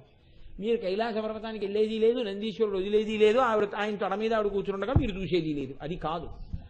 ఆ నామానికి అర్థం ఏమిటో తెలుసా అండి? ఆమె ఎక్కడ ఉన్నదో నేను అక్కడున్నాను, అది అన్వయం. ఆవిడ ఎక్కడుంది? ఇక్కడే ఉంది. ఇదిగో ఆవిడ ఎక్కడుంది అంటే ఆవిడ ఎక్కడ లేదని అడగవా అనాలి. ఇది బాగా సాధన పెట్టే ప్రదేశం ఉంటుంది. ఏది? మీ పూజామందిరం. మీ పూజామందిరంలో హేమమాలిని ఫోటో ఉంటుంది కదా, ఖచ్చితంగా ఈశ్వరుడే ఉంటాడు. హేమమాలిని అని మీరు పిలిచినా లక్ష్మీదేవి ఉంటుంది, ప్రసాద్ బాబు గారు కదా. హేమమాలిని అన్నారు కాబట్టి అమ్మవారే ఉంది మీ పూజామందిరంలో. అమ్మవారే ఉన్న చోట మీరు వెళ్ళి కూర్చున్నప్పుడు సాలోక్యం కాదా? అసలు పూజకి భావన అది. నేను ఏమంటే ఎక్కడండి పూజ చేసుకుంటున్నారన్నారు అనుకోండి, సాలోక్యం అండి అనాలి. అమ్మవారు కూర్చున్న చోట వెళ్ళి కూర్చుంటున్నానండి అనాలి. తప్ప అవన్నీ విగ్రహాలండి నేను వచ్చి కూర్చున్నానండి, నేనే కదిలేవాడిని, అవి ఏం కదులుతాయి పాపం విగ్రహాలు, ఏదో మా ఆవిడ పులిహార ఉండమన్నాను కదా అవి తింటాయేంటి అన్నంతకాలంలో విగ్రహాలే కాదండి. అమ్మవారండి ఆవిడ. మా ఇంట్లో అమ్మవారు కూర్చునే ప్రదేశం ఇది, అందుకని నేను ఇక్కడికి వెళ్ళి కూర్చుంటుంటాను ధ్యానానికి అన్నారనుకోండి, ఈ భావన మీ ఎందు గట్టిపడితే మీరు సాలోక్య మోక్షం పొందారు. ఇది విస్మృతిని పెంచారనుకోండి. ఆవిడ లేకపోవడం ఏంటంటే ఆఫీసులోనూ ఆవిడే ఉంది అన్నారనుకోండి, నా మోటార్ సైకిల్ మీద ఆవిడే కదండి ఉంది, హార్స్ పవర్ ఇంజిన్ గాను, దొరగారి కారుకి ఆవిడే కదండి ఉంది, నేను మాట్లాడినప్పుడు ఆవిడే కదండి ఉంది, నేను నడిచి గదిలో కడితే ఆవిడే కదండి ఉంది, నేను కూర్చుంటే ఆవిడే కదండి ఉంది, నేను కలిపితే చేతులు ఆవిడే కదండి ఉంది. ఇప్పుడు అసలు ఆవిడ లేని చోటేది, ఎప్పుడూ ఆవిడ దగ్గరే కూర్చుని ఉన్నారు మీరు. సాలోక్య మోక్షం కాదు. ఇప్పుడు మీరు సామీప్య మోక్షం కావాలంటే అమ్మవారికి కొంచెం దగ్గరగా వెళ్ళాలి. ఇంకొంచెం దగ్గరగా వెళ్ళాలి అంటే మీరు భావన చేత ఆ స్థితిని తెచ్చుకోవాలి. మీరు పూజ గదిలోకి వెళ్ళి కూర్చుని ధ్యాయేత్ పద్మాసనస్తాం అనేటప్పుడు నిజంగా మీరు చూస్తున్న అమ్మవారు అలా పద్మాసం వేసుకుని కూర్చున్న అమ్మవారు అయి ఉండి ఉండకపోవచ్చు మీరు చూస్తున్నది, కానీ ఇక్కడ కనపడేటటువంటి అమ్మవారు పద్మంలో కూర్చుని మీకు కనపడాలి. అలా కనపడితే మీరు ఆ రూపాన్ని అలా చూసి ఆనందం పొందుతున్నప్పుడు మీ మనస్సు ఆ రూపంలో లయమైపోతుంది. అప్పుడు మీరు ఆ రూపాన్ని పొందేశారని గుర్తు. కాబట్టి సామీప్య బాగా దగ్గరగా వెళ్ళారు. దాని యందు మనసు రమించిపోతే సారూప్య, ఆఖరణ సాయుజ్య. ఈ ఆనందం ఎడతెరిపి లేనిదైపోతే ఆఖరికి మీరు ఆమె ఎందే కలిసిపోతున్నారు. చెట్ట చివరికి ఆ శివుడి ఎందే కలిసిపోతున్నారు. ఈ కలిసిపోయేటట్టుగా ఈ 4 రకాలుగా ఆవిడ తలుపు తీసి ఆయనలోకి ప్రవేశపెట్టడం నిజమైన శివకామేశ్వరాంకస్త. ఇప్పుడు అక్కడ విడివెడడం కాదు, ఇక్కడ మీరు విడివడి ఈశ్వరుడిలోకి చేరడానికి తలుపు ఆవిడ తెరుస్తుంది. ఈ తలుపులు ఇక్కడ తెరవాలి.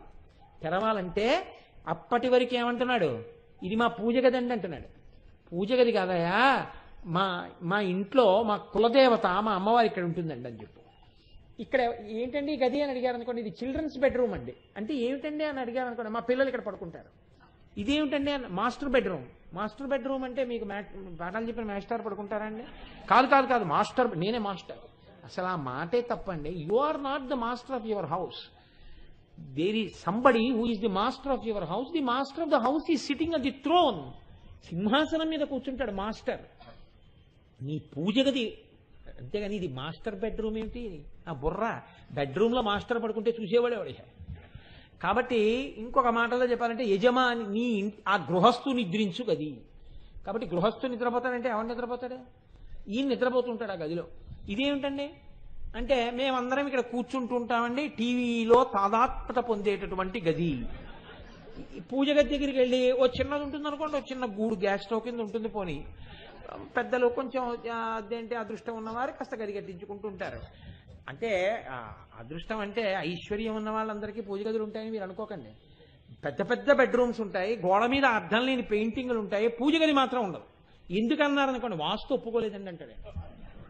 దానికి ఒక్కదానికి ఒప్పుకోవాలి, మిగిలినవన్నీ ఒప్పుకుంది. అటాచ్డ్ టాయిలెట్ కూడా ఒప్పుకుంది.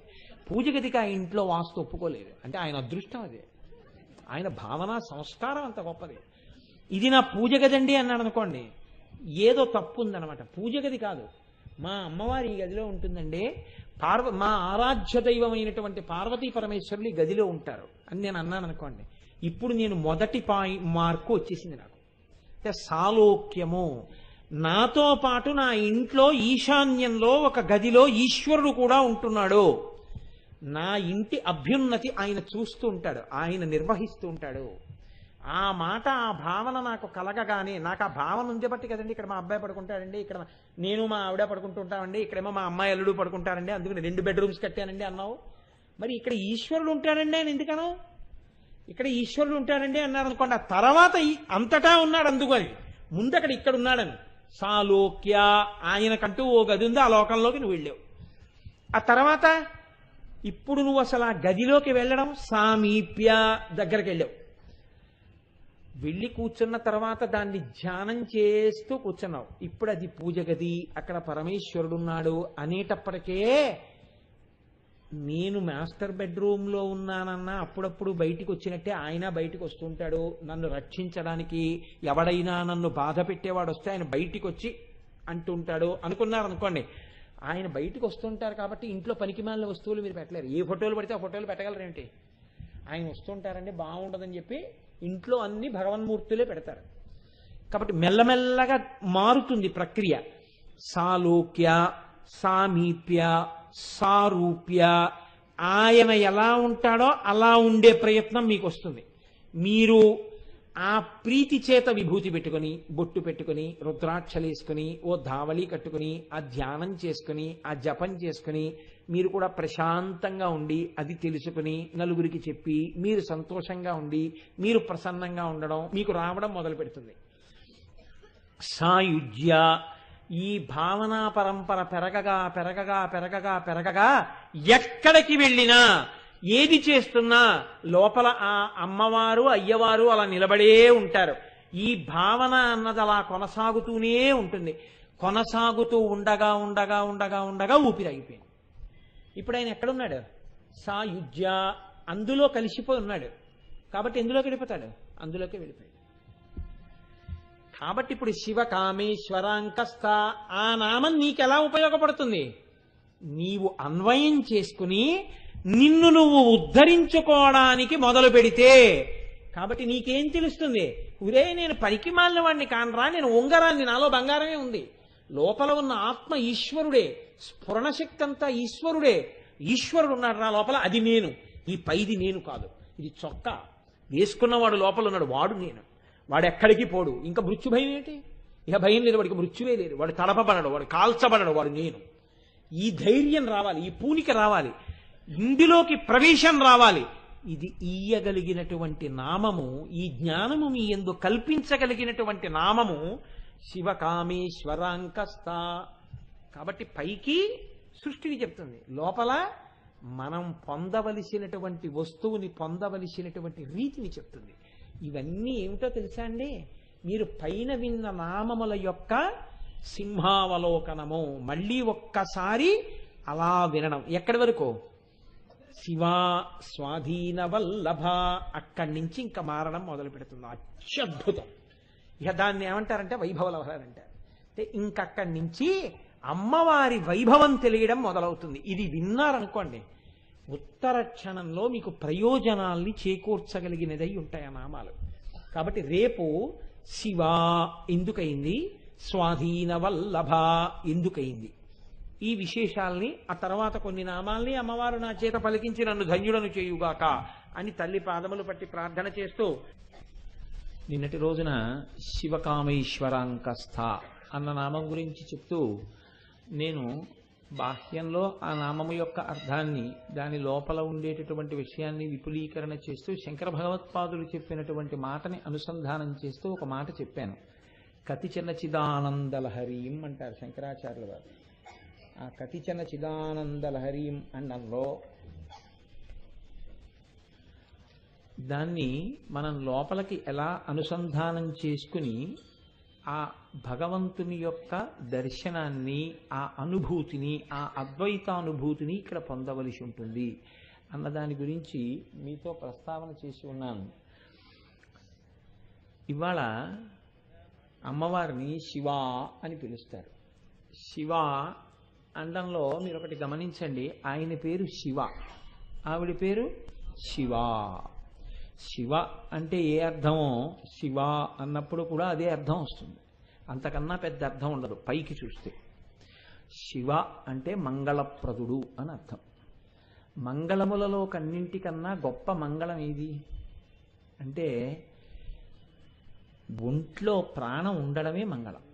ఎందుకు అని, అసలు ఈ లోపల ప్రాణం కానీ బయటికి వెళ్ళిపోయింది అనుకోండి, వెళ్ళిపోతే అమంగళం అయిపోతుంది ఆ వస్తువు, వెంటనే అమంగళం. ఎందుకంటే అది ఇంట్లో ఉండగా ఇంకా ఇంట్లో ఏమీ కార్యక్రమం జరగదు.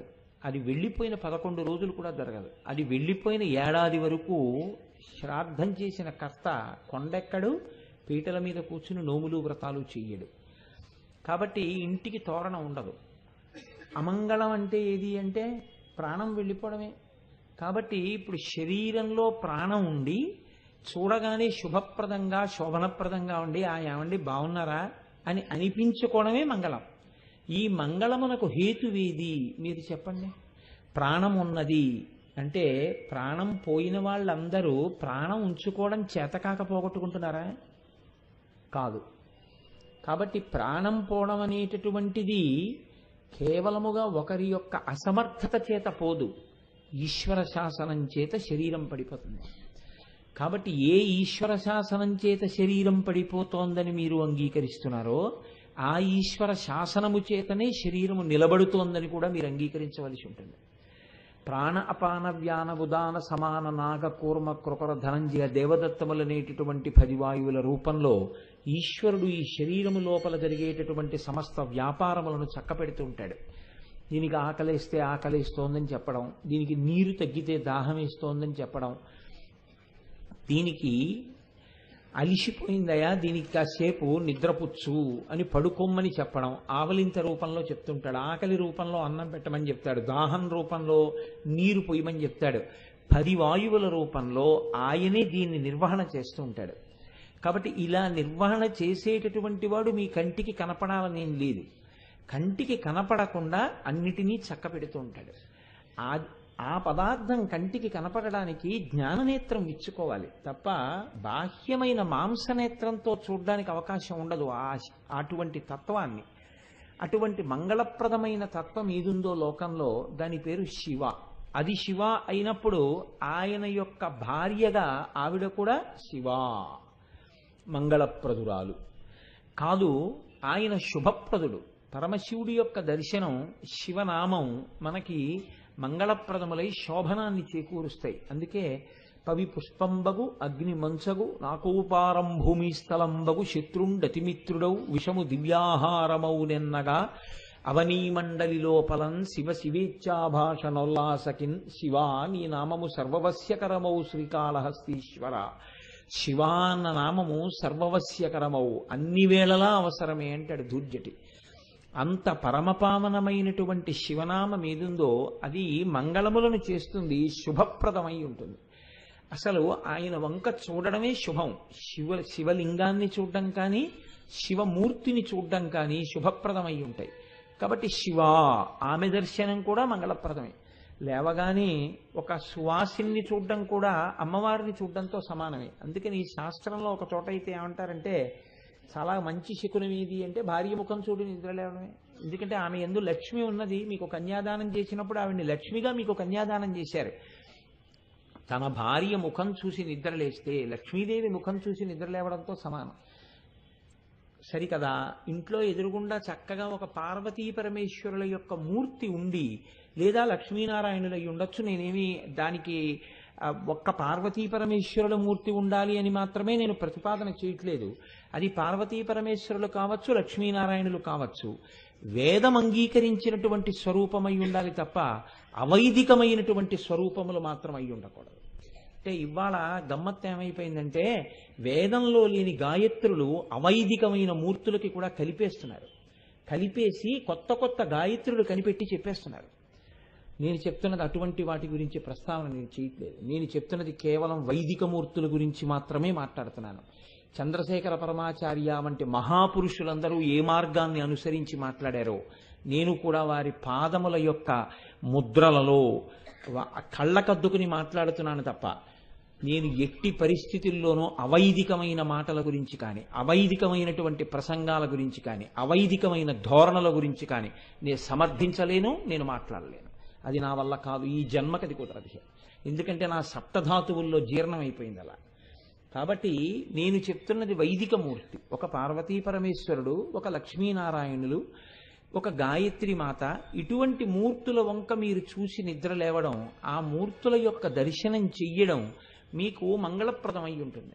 ఎందుచేత అంటే అసలు ఆ దర్శనమే శోభనప్రదం. శోభనప్రదం అంటే ఒకటేనండి, మీరు జ్ఞాపకం పెట్టుకోండి. కాలరూపంలో ప్రారబ్ధము పాపపుణ్యములుగా వస్తూ ఉంటుంది. మీకు తెలియదు వచ్చేస్తోందని. పాపము దుఃఖ పెట్టడానికి వచ్చేస్తుంటుంది, ఫలితం ఇవ్వడానికి. ఇవాళంతా సంతోషం అనుకుంటాడు, కానీ దుఃఖం వస్తోంది, తెలియదు వస్తోందని. ఇప్పుడు దీన్ని ఎవరు ఆపుతారని అడిగారు.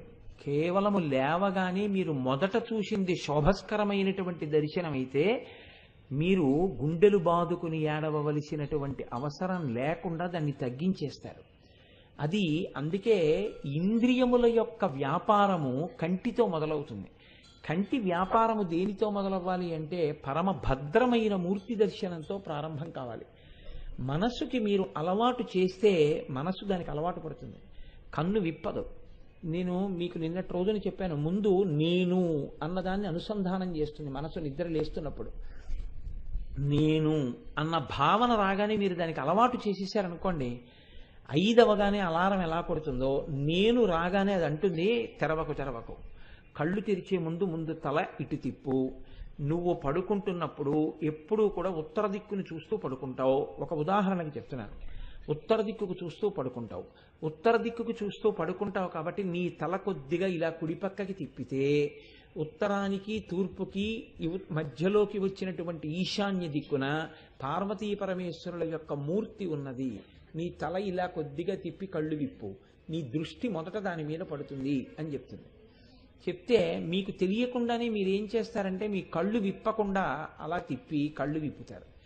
మొట్టమొదట కళ్ళు విప్పగానే మసక దర్శనం మొట్టమొదట దేని మీద మీ చూపులు పడతాయంటే ఆ పార్వతీ పరమేశ్వరుల మీద పడతాయి, లేదా లక్ష్మీనారాయణుల మీద పడతాయి.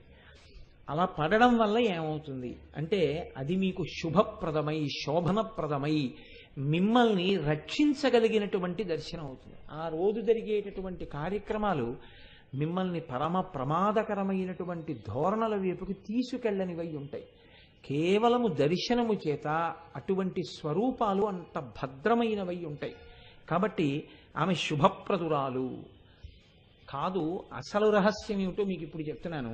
ఇవి రెండూ మంచిదే, కాదు అంటే నేను ఏదో పక్కన పెట్టేశానని మీరు అనుకోకండి, అది యథార్థమే. కానీ మీరు బాగా తత్వరీత్యా గమనించవలసిన రహస్యం ఒకటి ఉంటుంది. శివ అంటే ఎవరండి? పరమశివుడు.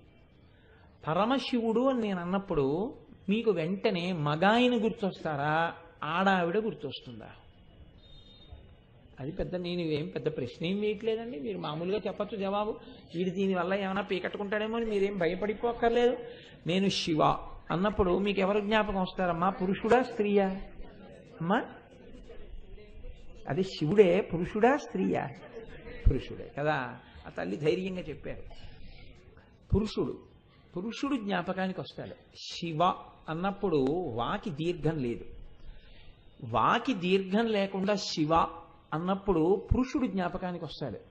ఇప్పుడు దానికి దీర్ఘం ఇచ్చారనుకోండి, పురుషుని యొక్క శరీరమునందు స్త్రీయత్వం ఉంటుంది. ఇదే శివ.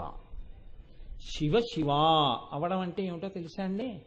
పురుషుని యందు స్త్రీయత్వం వచ్చుట అంటే నాకు తెలుసు మీరు వెంటనే